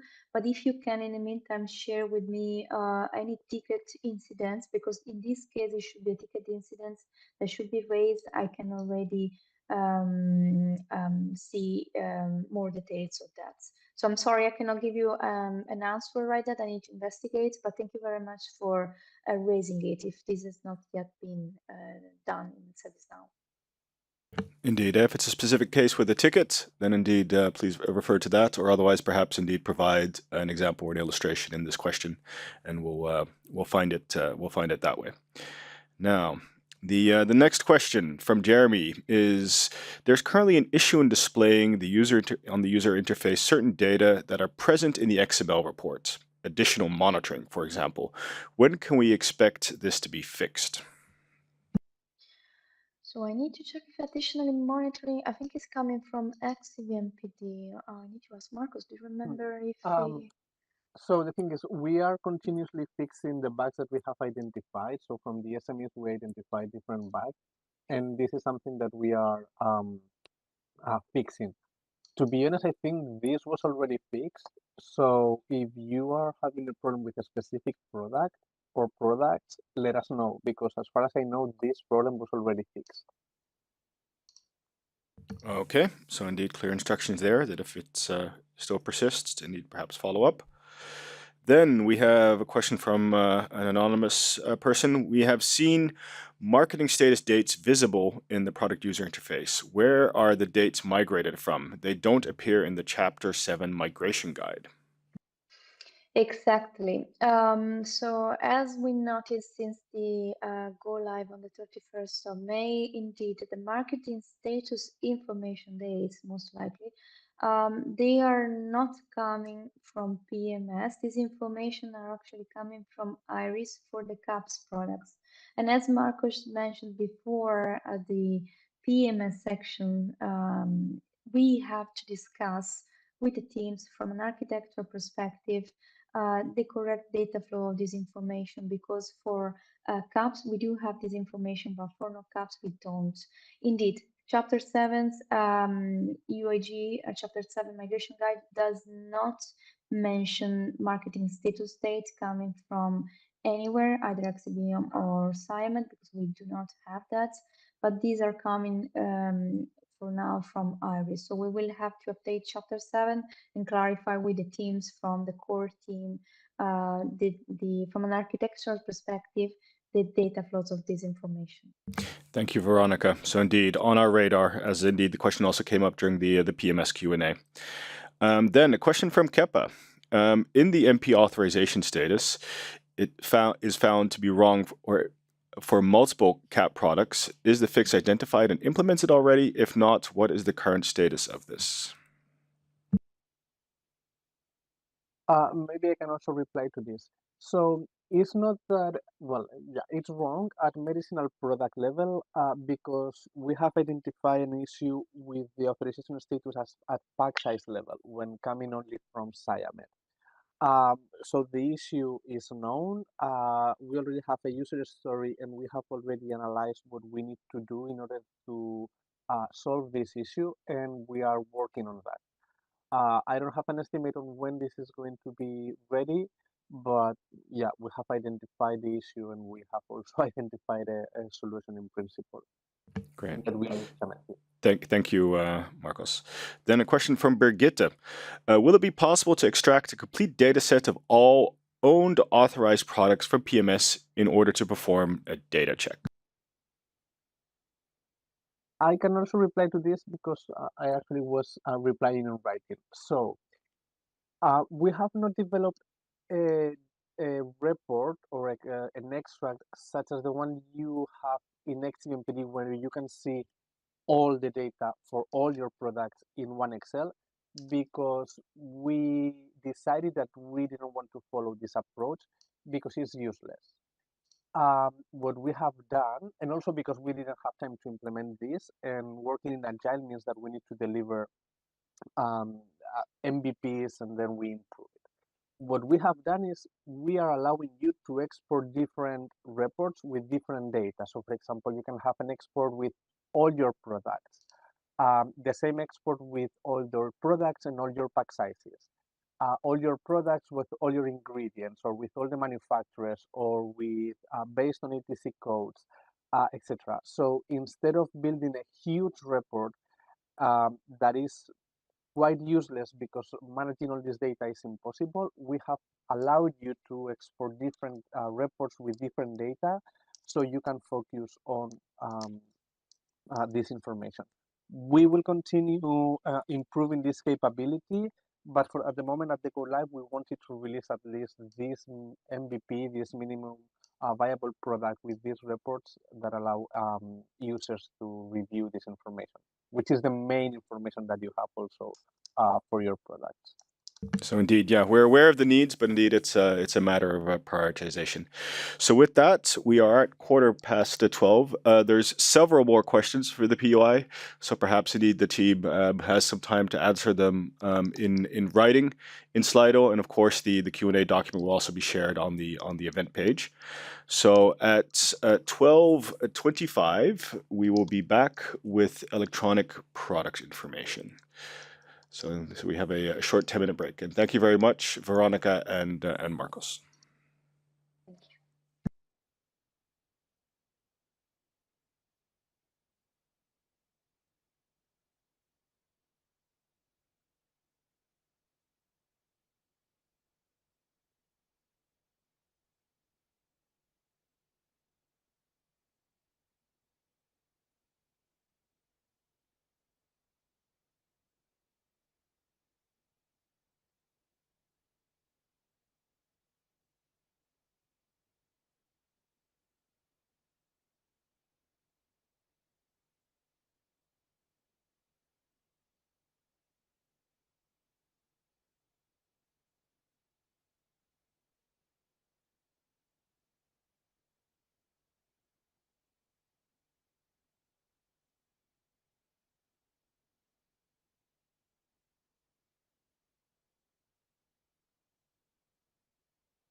Okay, and we're back, continuing the system demo for the PLM value stream portion, and we're going to continue with electronic product information, where both Evan and Elizabeth will be doing part of the demo.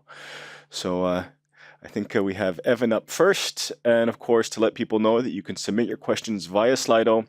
If you don't have any questions of your own, you can upvote questions of others, because we will be going down the list of questions from the top to bottom. Now, the team have warned me that they have quite a packed agenda, so I'll give the floor to them in a sec. So a lot of questions will be answered offline, most likely. And there is a product lifecycle management newsletter that you can subscribe to, that for more information. Next issue coming in July. So with that, giving the floor to Evan. Thank you so much, Joris. Good afternoon, everyone. My name is Evan Drusis. I am the network product owner of the EPI project from the Spanish agency. And today I will be demoing along with EMA product owner Elizabeth Scanlon. So in this slide, we have summarized the objectives we had at the start of this PI, which is now closing, and the achievements that we made during this PI. So if we look on the left-hand side, we can look at our achievements. As you might be aware, we have been piloting EPI in real regulatory procedures, which involves companies creating EPI in the PLM portal. The piloting is taking place at EMA and the NCAs of Spain, the Netherlands, Denmark, and Sweden. We have been supporting piloting companies and regulators. We have continued to publish EPIs, and the colleagues in the NCAs of Spain, the Netherlands, and Sweden have each completed all 5 regulatory procedures in their pilot. In the next slide, I will be giving a more detailed progress report of the ongoing pilot. And I'd like to take this opportunity to thank all the pilot participants for their efforts and valuable feedback. Secondly, during this PI, we have created and published a FHIR implementation guide, more commonly known as an IG for EPI, which gives the public a technical understanding of the structure of the FHIR resources that we are using in EPI. I will be giving a quick walkthrough of the IG and the profiles in just a few minutes. Thirdly, on the 21st of June, we wrapped up a UAT with industry and NCAs to test and validate functionalities in the EPI portal. In total, we had 100 testers in the EPI portal running through the EPI functionalities. I would once again like to thank all the participants for their time and effort in this UAT. All your feedback and recommendations are extremely valuable to the development of EPI. Our next achievement is that we greatly improved the upload FHIR functionality in the EPI portal. This means that users can now come to the portal with a well-structured FHIR EPI document that was created elsewhere and upload it into the EPI portal. My colleague Elizabeth will be demoing this feature later on. And lastly, our last achievement is that we have also worked on creating test scripts for the EPI pages in order to automate the testing process. And if we navigate over to our objectives for Q3 2024, we will provide ongoing support of the pilot participants. At the end of July, we will be finishing up the pilot. So we will then compile the results and determine what improvements and follow-up actions need to be made for the future. In terms of new functionality for EPI, we plan to focus on consolidating the features for the FHIR upload functionality. We will be expanding the automated test scripts, and we will start preparatory work for the versioning of the QRD template. And at the bottom, we have a quick rundown of the demo today. I will give a quick update on the ongoing EPI pilot and also a walkthrough of the implementation guide and profiles. And I'll pass over to Elizabeth, to give an update with the UAT results and also look at the FHIR import functionalities. Could I have the next slide, please? So on this slide, we have a snapshot of the current status of the EPI pilot. In total, 21 EPIs have been published so far. 1 CAP procedure is ongoing and 2 procedures have yet to start. Please go and browse the published EPIs in the PLM portal. There is no need to be logged in to view the EPIs. From the homepage of the EPI portal, you can click on the published EPIs link to take you to the page listing all the published EPIs. And from there, the EPIs can be filtered and searched, and you can click on the EPI ID to open and view the EPI in your web browser. And you also have the option to export to Word and to export to Fire. Okay, so with that being said, I would now like to move over to the EPI implementation guide. So I will share my screen.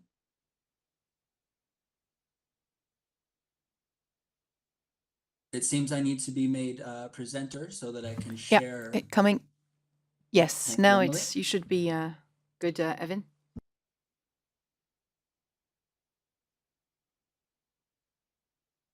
I'm going to move all this over. Okay, I hope you can see my screen We can now. see your screen, yes, thanks. Okay, excellent. So to navigate to the EPI implementation guide, you can go to the home page of the PLM portal, and you can click on the EPI guidance link. We have created a knowledge article at the top. It's Fire Implementation Guide for EPI. We can go ahead and click on that. And there is some context, a little background about EPI and the implementation guide. And we can click on the link at the bottom that will take us to the Fire Implementation Guide. Let me make this a bit bigger. I hope this is visible. So I would like to start by stating that this implementation guide is a draft, and it is by no means the final version of the implementation guide. EPI and the associated profiles are in active development. So the content of this IG and also the location, the URL of the IG, will be subject to change in the future. So with that being said, I'll move on. So just a little background about implementation guides is that they are used by implementers and developers to give structured definitions of the Fire resources that we are using in EPI. And the IG can also be used to validate EPI samples that have been created in external systems. So here in the IG, we have 3 main pages. We're at the home page right now. We'll just give you a quick background of EPI and some information about the IG. We also have an important note that I started out with. There are some additional Fire information, some links to external resources about EPI, and also some EPI samples that we have created. So that is the home page. The next page is the table of contents. In the table of contents, you can see links to all the different pages of the IG.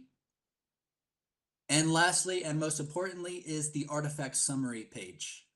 In the artifact summary page, you can find all of the resources that we are using in EPI. We are using the bundle, composition, list, and regulated authorization. So you can click on these links to take you to the resource definition. You can also find links to our custom extensions that we are using in EPI. You can take a look at the value sets and code systems for EPI. And lastly, we have some EPI example instances. Okay, so it wouldn't be a demo if we didn't check out at least one of these profiles. So let's go to composition. Composition is probably the most important resource that we're using in EPI, because it is used to store the product information data. That would be the SMPC, the package leaflet, or the labeling document. So here in this description of composition, we have a little description, and most importantly, we have the table view. So in this table view, you can see the elements that we are using for composition. You can look at the cardinality. This is the minimum and maximum number of times this element can appear in a sample. The type of the element, and also we've added a description and constraint for each element. Okay, so just browsing here quickly of the different elements for composition. We can also see the sections and how they're nested within each other. This would be specifically for an SMPC. Okay, so that is composition. The same can be said for all the other resources. For example, we have a link to bundle here. So again, a description of the bundle. And also you can look at the different table views for this profile. So we can also look at one of the samples. Here is a sample of a bundle. So this is a bundle type document that contains a composition. This specific composition is an SMPC in this case. So here, this is an HTML view of the composition. So you can see the different headings for the QRD templates and the associated data for each section.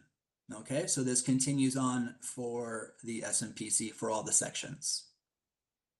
Okay, so this is an HTML view. You can also look at the XML view. And there's also a JSON representation of the bundle and composition. Okay, so that is a quick view of the EPI implementation guide. I would now like to pass over to Elizabeth to walk us through the UAT and also the FHIR import functionalities. Thank you, Evan. Emily, I'd like to go back to the slides, please. I think we have one more slide there on the EPI UAT.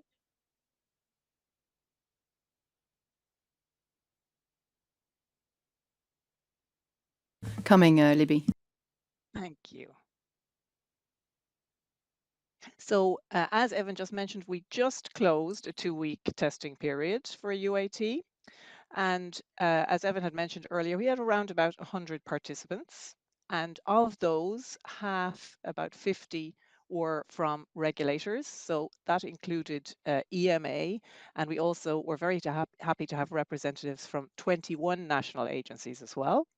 And we had around about the same number of industry testers and representatives from a lot of the main trade organizations. And we initially had the scope of this UAT was the registration process, which is something we hadn't tested externally in a UAT before, requesting a role, going in with your EMA account, requesting a role, being granted a role, and then logging into the portal and checking the registration guide, and also looking at the portal itself, the creation and management of EPI in the portal, and from the regulator side, the approval and publication, and also looking at the EPI user guides and giving us feedback on the user guides as well. So we first of all had a short period where our participants were requesting their roles. Then we had a 2-week testing period, which has just closed. We got a lot of very useful feedback, very interesting feedback, and really active and motivated participation. We're very happy with that. And now we're, of course, looking and triaging and going through all the feedback, deciding how we're going to manage this in terms of where it will get worked on and in what context and prioritization and so on. But I'd like to give you just a high-level view of some of the initial findings, even though it's very early in the triage. So in terms of the access to the portal, this all worked very well, and overall users were able to find their roles, request their roles, have them approved and access the PLM. At the same time, we identified some issues for some users that we are going to now be able to investigate further. In terms of the portal itself, we were really happy with how the users were able to navigate around the portal and find what they needed to do, and they reflected on the user friendliness of the portal. So we had some good feedback there. And in addition, we received some very useful feedback about enhancements that we could do to optimize the user experience, which we will take on board.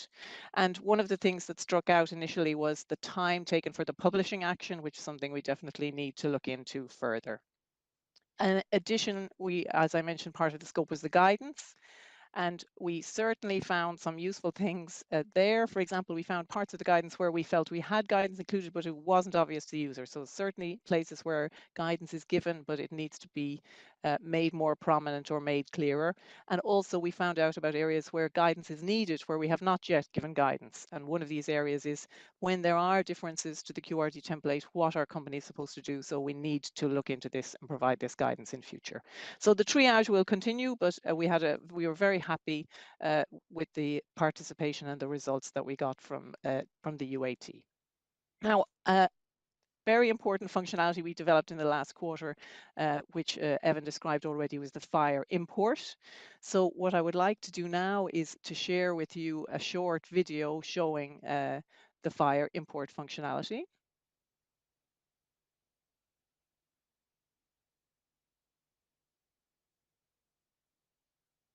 And also, Emily, when I share, I'm going to be sharing audio as well, audio voiceover. So if you see the video but don't hear the audio, please do alert me. Yeah, it's all yours, Libby. Excellent.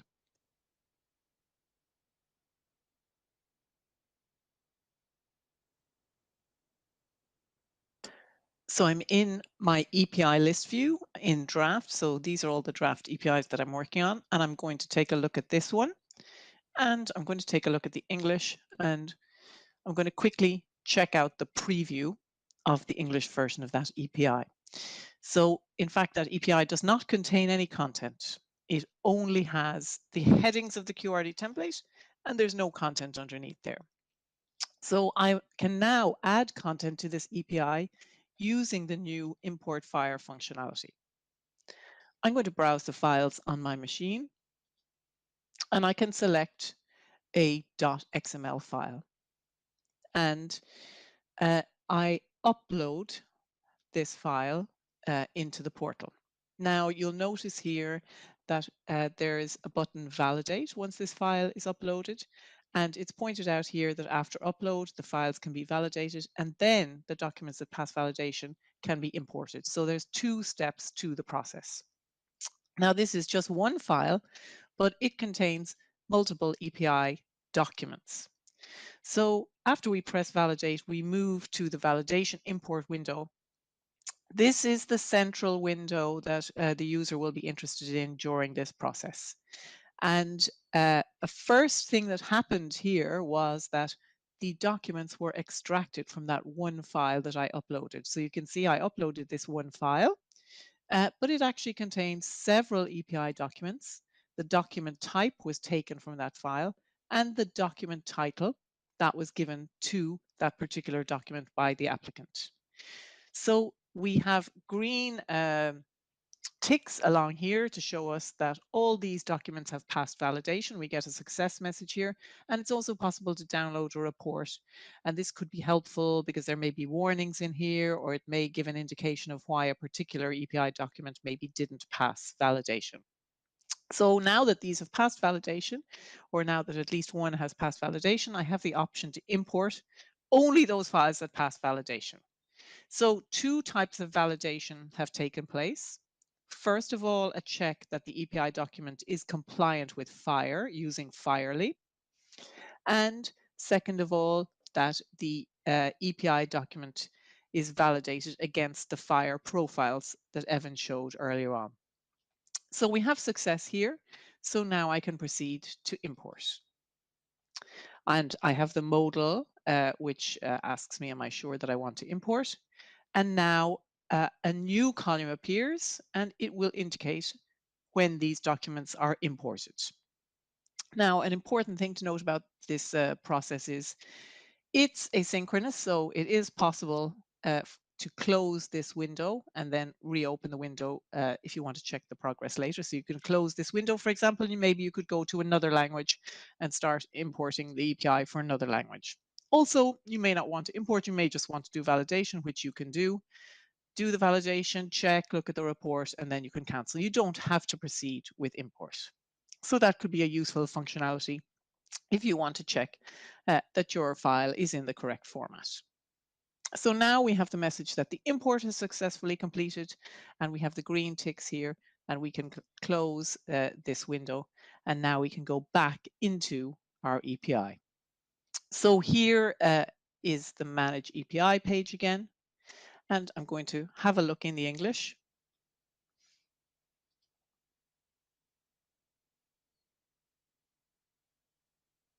And we will see in the preview that a new SMPC has been added, and it is a full SMPC document.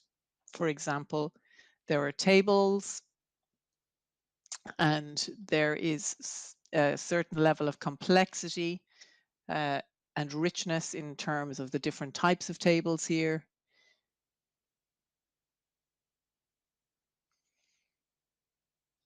And we also have a little bit further down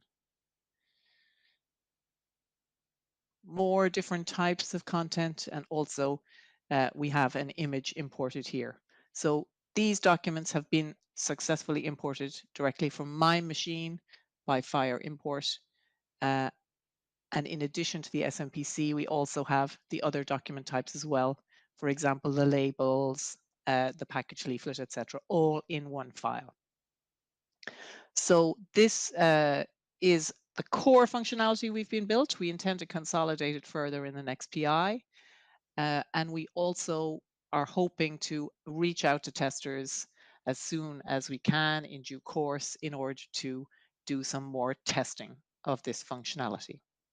So this concludes the EPI demo, and we look forward to updating you further in future demos.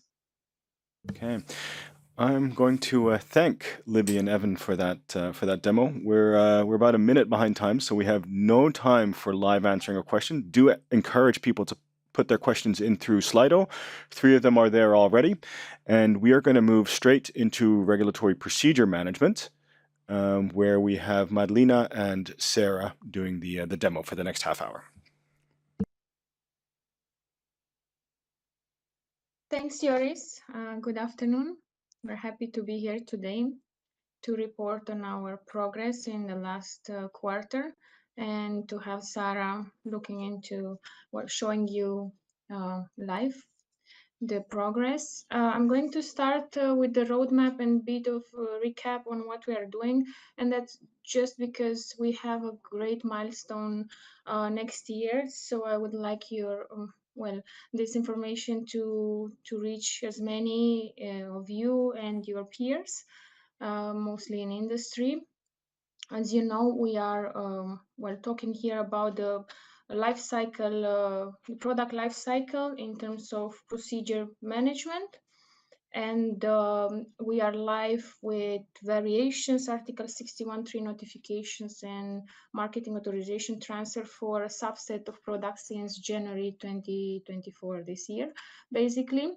That's the first swim lane. We are since the first quarter, we are intensively working in developing the rest of the post-authorization processes. So these are PSURs, post-authorization measures, line extensions, renewals, annual assessments, passes, referrals, to ensure full development of these processes this year. So we have a testing period in September, internal and external, that being the portals, and some pre-rollout activities targeting January 1st of January 2025 to go live for all post-authorization procedures for centrally approved products to be managed via IRIS.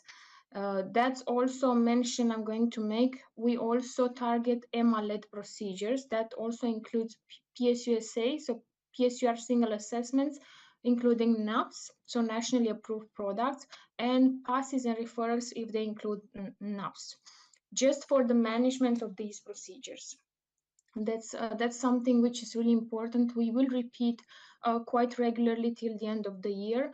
The 1st of January rollout, basically whatever is submitted as of 1st January for the products and procedures mentioned will be managed in IRIS, and that's not really negotiable, as is tightly related to the new fee regulation entering into force.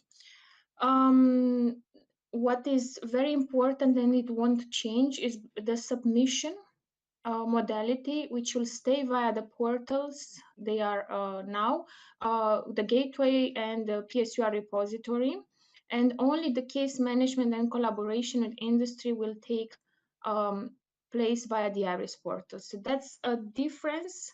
And something in particular, we have the regulatory procedure management compared to anything you are working with on IRIS currently, let's say scientific advice, prime, orphan designation, and so on.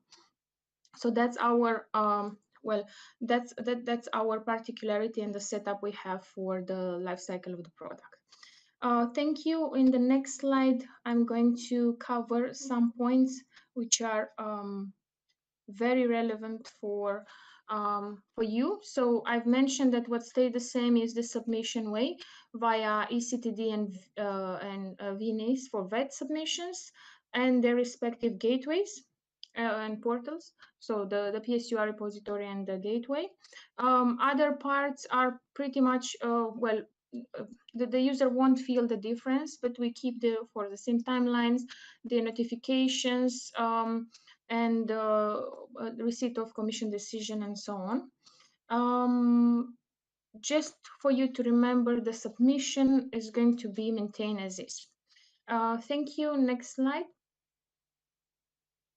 I'm going to go through what changes and what are the main changes you may have already remarked if you are working with regulatory or your product is already an IRIS for regulatory procedure management or other processes. You know that IRIS generated case number is different from the procedure number we are used to. It's way more simplified, but we do have a big advantage of showing most of the case data of the procedure data already on the portals. That will help you identify the procedure type, the product in real time, the details of the procedures. You have quite nice setup in industry and the network portal, and also the communication is going to be different. We will not use UDRA-link anymore. Exchange of documents are going to be made via the portal. And I'm talking now about documents which are usually exchanging during a procedure, draft documents, draft product information, RMP presentations, and documents sent today via UDRA-link. The ECTD part of submission stays the same on the gateway and PSUR repository. The contact person is now for each procedure a default contact as per the product for centrally approved products, because there's a difference which I'm going to explain soon. So you have already reported to EMA a single product contact.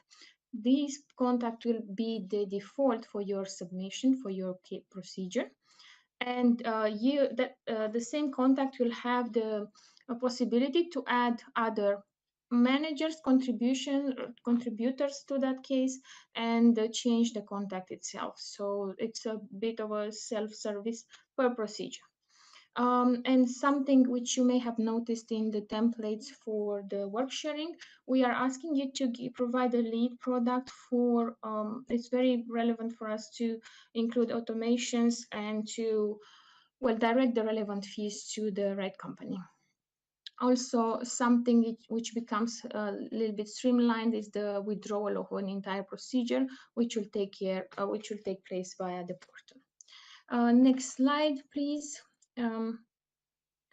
Here I'm going to deep dive a little bit into the communication for centrally approved marketing authorization, products marketing authorization holders. If you have, well, you have a centrally approved product in your portfolio, as explained, the product contact reported to EMA, it will be the default contact to that procedure. And they will have the opportunity to change the contact and add more colleagues or peers to view and to work on that procedure. So that's something we will also clarify in the electronic application form to give you a bit of a tooltip and explain that you don't have to send us a letter of authorization or to change it there. Keep the default what you have in the system, because you will change it on your own later on. That's how it goes. It's mostly for communication. So the notifications which are sent, these contacts should be personal mailboxes and not shared mailboxes due to security reasons.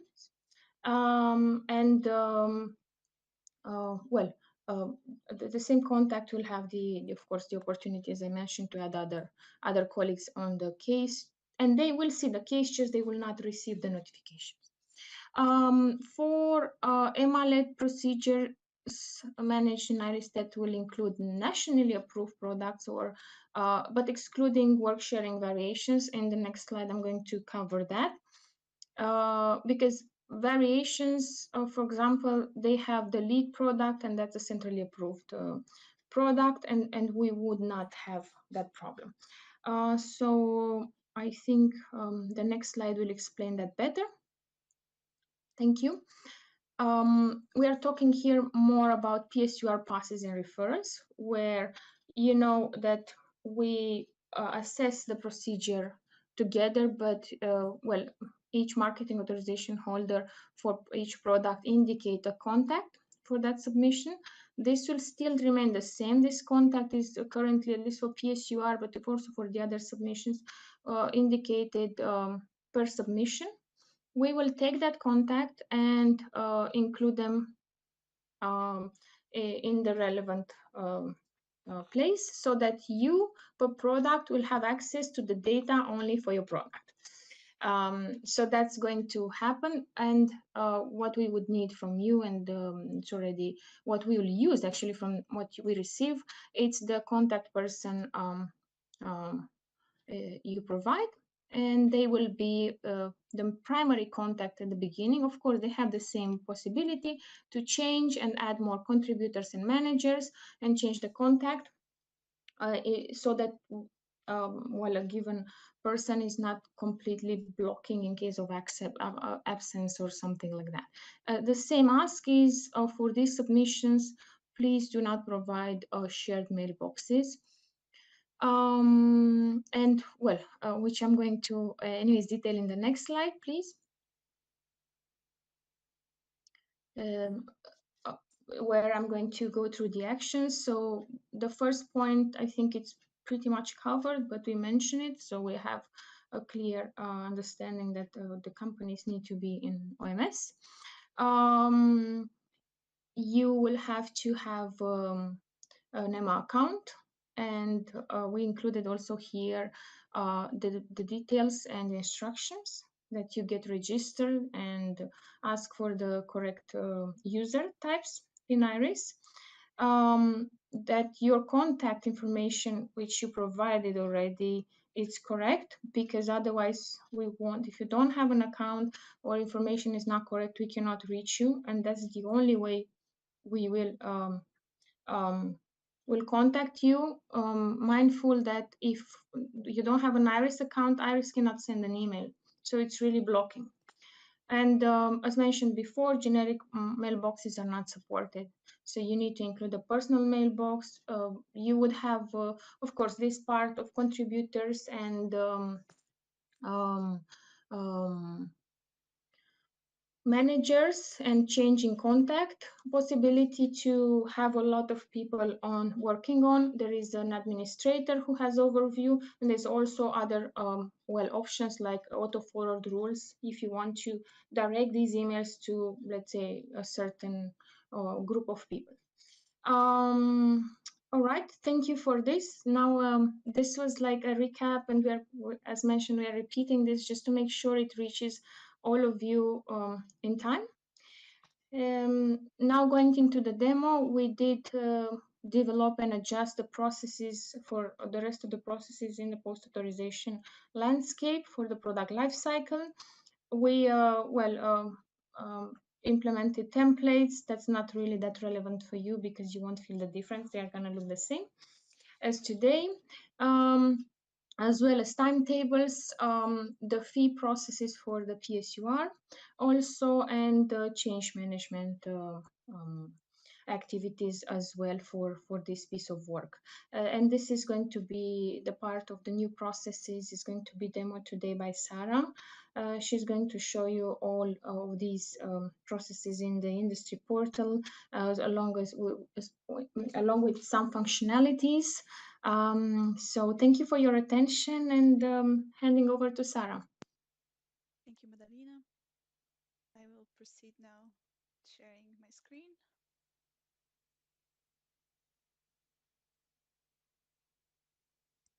Emily, if you could please facilitate. Yes, thank you. All right. So as Madalena mentioned, our goal by the end of the year is to transition all the post-authorization procedures into IRIS. And so in the last quarter, we've been working quite a lot in creating these new process types. And we did quite some adjustments into our internal case management system, but also we worked on the exposure of these new process types in the industry portal. And this is what I would like to focus on this demo. So here I am in the homepage of IRIS. I'm already logged in. And me as an industry user, my most relevant menu would be the submissions. And also, as explained by Madalena, our process types, so variations and all the new process types that we are developing are a bit different from what is already in IRIS, in the sense that it is not industry who's creating the submissions.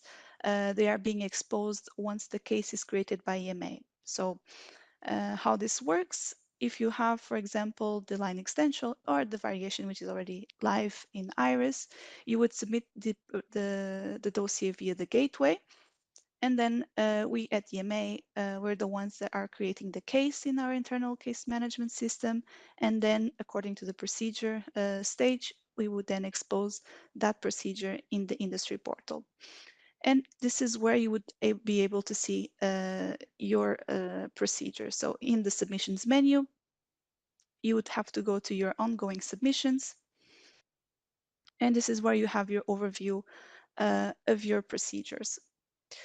So regarding what we developed so far in the last quarter, we have 8 new process types exposed in the industry portal. Those are for the veterinary domain, we have the annual reassessment and we have the PAM. And for a human domain, we have the renewal, both 5-year and 1 year.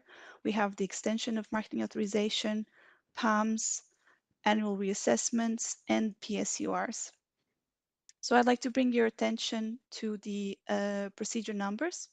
So with new process types, we also have new codes that identify the process type in the procedure number. So for annual reassessments, we have an S, both for annual reassessment, veterinary and human. For the renewals, we have an R. Extension of marketing authorization, we have an X. PAM for PAMs, both H and V. We have PSUR for PSUR, and so those are the new codes that you'll see in your procedure numbers, which is quite similar to what we currently have from our procedures in SIMED and your current procedure numbers. And so depending on the procedure, so either, for example, if you have a validation stage or if you go straight to evaluation stage, we have different stages at which the procedure is exposed in the portal. So for example, for extension of marketing authorization, which of course has a validation stage, you will first see your submission in the portal when the procedure moves to under validation.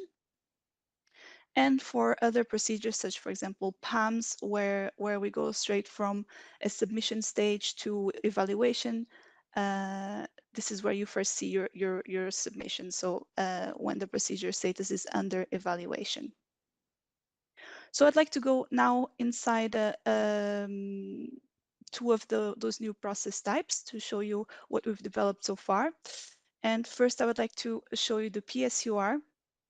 So to go inside the submission details, what you can do is either you click on the procedure number link, it will take you directly to the submission details, or if you go on the right, you have this arrow pointing down. If you click on it, you'll have some options. And if you click View, Edit Submission, it will take you to a new window, which then gives you some options. And for the submission details, we're going to click the first option. And it will take you to the submission form with some details. So here for PSUR, we have adapted a little bit what we have developed for the variations and transfers. So also, as variations, you have some information on the procedure, such as the procedure title, process type, start dates. You also have, which is very important for you, on the right, you have the timetables. And specifically for PSUR, we added also the URD list details. And another section is here, the NAP DCP MRP section. So for PSURs, which also involve NAP products, this is where you also have information on those types of products that are affected by the procedure. Going a bit up as is the same rationale as the variations. So in the timetables, you have an overview of all the timetables associated to your case. And if you click inside the timetable, and if you scroll a bit down, you'll be able to see all the steps with the planned dates. So in this way, you'll be able to follow your procedure and at which stage it is. Then closing the pop-up window, going back to submission details. So this is what I would like to show you for the PSUR. So we did some adjustments to what we have for the variations form. And if I click return and go back to my ongoing submissions, I would like to show you as well the renewal for 5 years. So in this time, I will click directly in the procedure number. So it will take me directly to the submission details. And in the renewal, we also have more or less the same information. We're still adapting the form a little bit, but the idea is you have some simple information on the procedure. Again, the timetables, as you see, as we go throughout the different phases of the procedure, you'll have more timetables. So the oldest will be at the bottom, together with the evaluation outcome. And of course, if you click inside, you'll have all the steps. So we did this for all the renewals. So renewal 5 years, renewal of 1 year, and we also have all the PSUR timetables available already. And what I'd also like to show you is the functionality for exchanging documents. So of course, we as EMA, once we reach, for example, an outcome, of course, we have to share the outcome documentation with you. And the way to do it, we would go into our internal case management system, and let's say going into the renewal, and let's say I'm at the outcome stage where I want to share the documents. We already have the templates already prepared to share with industry. So after selecting what we like to share, we do a simple click to copy the documents to the submission folder, and this will share them here with you on your case. So to go to those documents that we share as EMA, first you will receive an email notification in your Outlook alerting you there's new documents available for you. And so once you are on your ongoing submissions, right, and then you choose the procedure you would like to see the documents. So in this case, it's the renewal. We go here on the right to this arrow, again, view, edit, submission. And here in this menu, documents from EMA, if you click, you'll see that you have both documents here for your to download into your laptop. The same can happen the other way around. So if you have documents that you would like to share with us, with EMA, again, in this menu, you have documents from applicant, which then, for example, I already uploaded this document. So very easy, just click on add files, choose files. Here it takes you to your laptop local drive. You choose the documents you would like to share, click open, and then you have the option either to overwrite or not, and then clicking add file. So this will bring up the file. You confirm that it's all the documents you would like to submit, click save and return, and this will trigger a notification to us in our internal case management system. And from there, we can see the documents that you have shared with us. One last thing we also enabled for these new process types is, of course, the change of the contacts. So it their managers, contributors, submission contact. And the way to do it is also here on the right.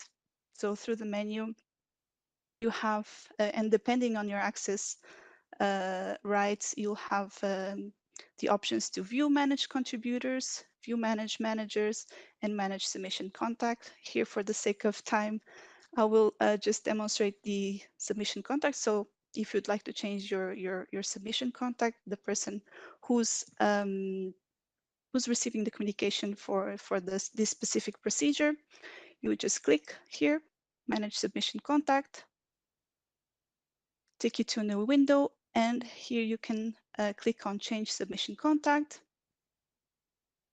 And then you'll have a list of all the available contacts for you to change for this specific procedure. In this case, it's just me here. So you would select the person you would like to appoint as the submission contact and just click select. Save and return at the end. And then this would trigger in our internal management system. So here, if we go to the case details where we have the contacts for the marketing authorization holder. So here our portal contact, once you change it in the portal, this will trigger also the system here to change the contact person. And this is what I'd like to demo to you today. Thank you so much. I'll go back to the presentation. Yep. So with that, indeed, we have 3 minutes left for a few questions, and there are a few. Starting with a question from Daisy. Will EMA take the contact from the cover letter electronic application form as the contact person for non-CAP procedures? Well, as far as I understand, for PSUR, for example, you have a place in the PSUR repository to include contacts. There is no EF for these type of procedures, so that's really out of question. I mentioned that work sharing variations, including NAPS, will still have the CAP contact, right? Because that's how we are anyways doing today the management. The centrally approved product takes over the evaluation. So you will be requested a contact, and that's going to be, if there is any change in process, this shouldn't be changed today. You have a possibility to indicate a contact. In case we change the process, that's going to be duly communicated to you and also available in the templates. Thank you, Madalena. Then maybe a quick question. Who will be the marketing authorization contact point for nationally authorized products? I did cover this. It's indicated for procedure wherever required. So it's going to be requested in templates or in web forms, if that's how it's today included. Okay, then we have another question. Will EMA's certification of the medical product process also go to IRIS RPM, or will we continue to request the certificate via email and also receive the certificate via email? No, this is out of scope for us for the time. So they will continue to receive it via email for the time being. Yes, so far, yes. If we get an update, we are going to communicate. Okay. Then the final question we have open on Slido at the moment is, can the IRIS administrator grant access to closed submissions to new contact persons in case there was a different contact person registered at the time of submission? Sarah, would you help me here? Here, maybe we'll have to check, because if it's a closed case, in theory, it's a read-only case, but we check and we can later on give a reply maybe. But yeah, what's for sure is the administrator has a visibility, but let's come back in writing, because we'll anyways have the opportunity to reply to all these questions in writing. So we'll provide you with the precise information. Okay, so that question will get indeed an answer in writing. The Q&A will be published on the EMA website on the event page for this. It is. I see another question coming in, but indeed it is 1:15. So I'm going. It's a follow-up. To know the admin of your organization, who do I need to ask? your company should have something in place as a structure. Basically, you would have to know it from your company. But we could also have a look to see if there is a way to verify this directly from the system. Okay, so potentially a feature we could look into at some point. Thank you very much, Madalina and Sarah, for this demo. I see a few more questions coming in, so maybe they'll get answered offline, and we will head on to managing the agency. So thank you very much, Joris. Just to answer quickly, this demo is available as of today because it's the YouTube, what you are watching now. So just to answer that quickly to that question. So how long does it normally take? No, it's already online. It's what you are watching now. So now we are moving to the managing the agency value stream. And with here we are in the value stream where all the capability to support the staff and the administration, but also the network for all the system and digitalization around to support all those processes and the business of the agency. And here we go to the expert management tool, and Michael will demo what has been developed in the past 3 months on that tool, the new features. Over to you, Michael. Thank you. And thank you indeed. We are, well, I'm coming back after we've actually already deployed the minimal value product in March last year, and we've done some, well, quite some improvements on the tool after that release. And in the last 3 months, we have been working on one major feature that will enhance the usability of the tool greatly, and therefore it will be also demoed today. And that is the call for expression of interest for healthcare professionals and for patient representatives, as well as the call for expression of interest for medical device experts who want to participate in the medical device expert panels. So I'll try to be short, and I'll actually walk you through the actual solution. If I could get the yes. So I'm pretending in this case that I'm a new expert. Actually, I just made a new profile for myself.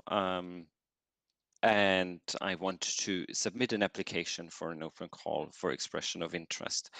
What is that? That is when we call for new expertise that is needed from patients, from healthcare professionals, or from medical device experts. These are the 3 processes that are currently covered by call for expression of interests that are published in the official journal. And then there is an application process. So basically, that's the starting point. So as you can see here, we do have a new tile, a completely new feature, which is the call for expression of interest.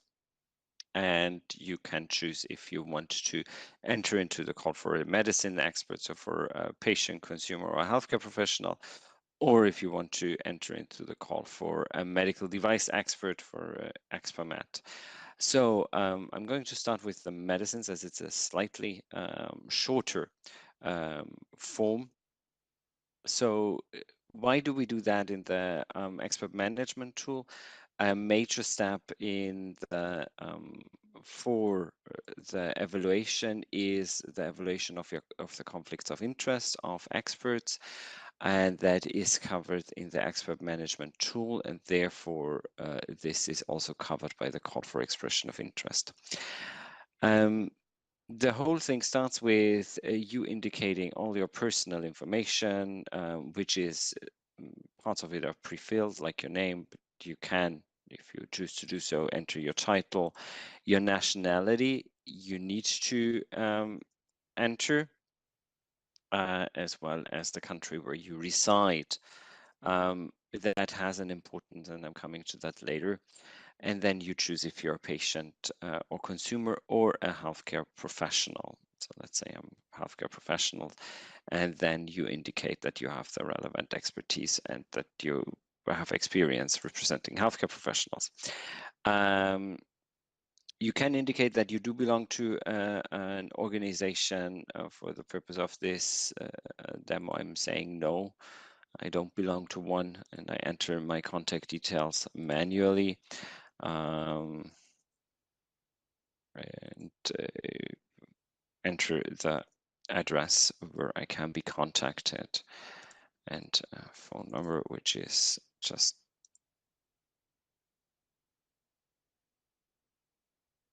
something to fill in the field for now. Well, no, actually not. Actually, I remember it needs to actually follow a pattern.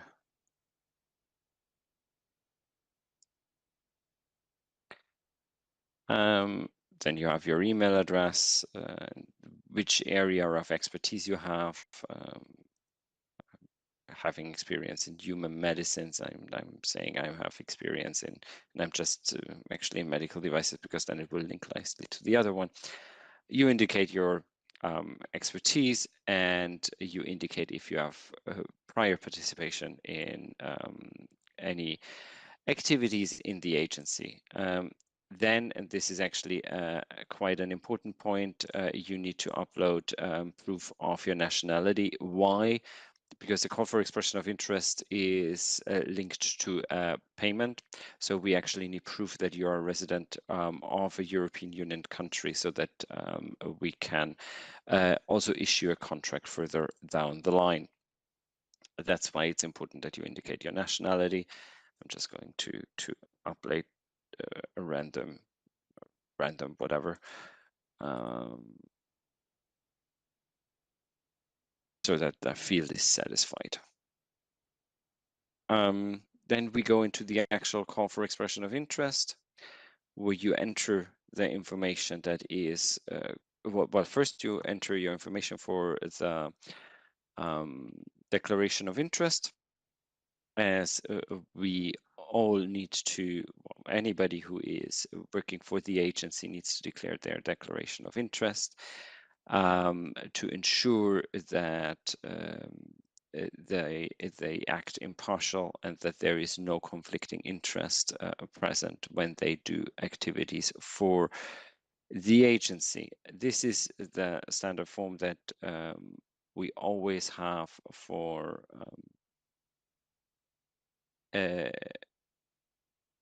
external experts who are participating in EMA activities. And I'm just going to click through it very quickly, because that's actually just repetition of what is always there. And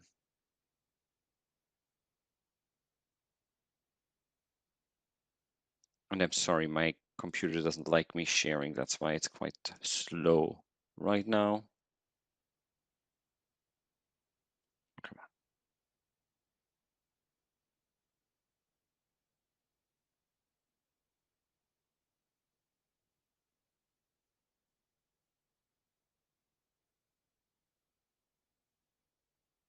So you need to indicate if you have any financial interest in any company, if you act as an investigator, as a principal investigator, if you have any direct or indirect interest into a pharmaceutical company, as this can influence what you can provide in terms of services. For the agency, one big disclaimer is if you have a financial interest into a pharmaceutical company, you're automatically excluded, and you cannot finish the procedures. So you're actually being asked to what exactly your financial interest is, so that we can ensure that this is compatible with the tasks that you may get assigned. Lastly, there are some special rules for members of the Committee for Advanced Therapies.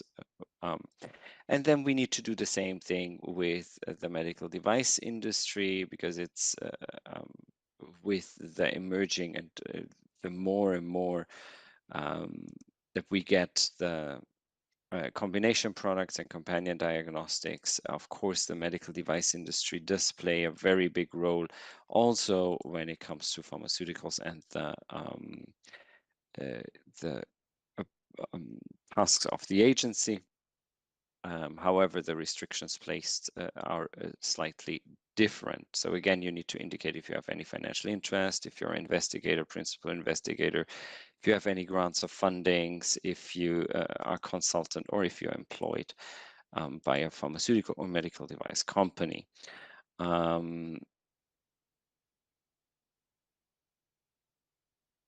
And if your close family members do have any specific interest. Finally, there are any other facts that you might want to declare. That leads me to the confidentiality undertaking, which just confirms that anything that you hear and see during your time that you are working for the agency and or that you are in the process of the call for expression of interest, you do not share with anybody outside of the agency, which you sign by the fact that you submit your declaration of interest and your confidentiality. You also declare that all the data is up to date and that you'd commit to keeping the data up to date. Now, one step before we go into the call for expression of interest is also to indicate your CV so that you enter, because of course we need to assess whatever we need to assess the suitability of experts for specific products.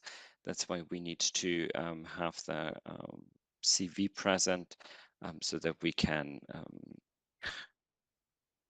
ensure that the right expertise is taken.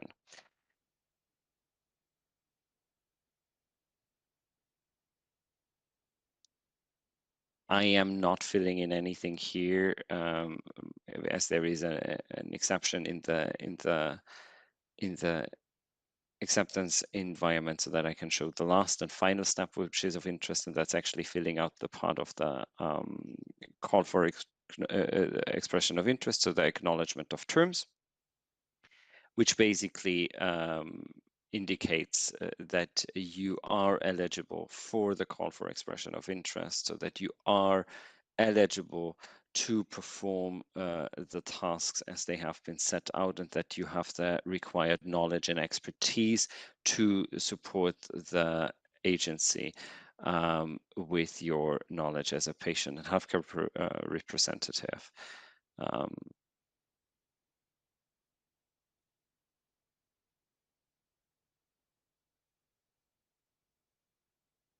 Oh, come on.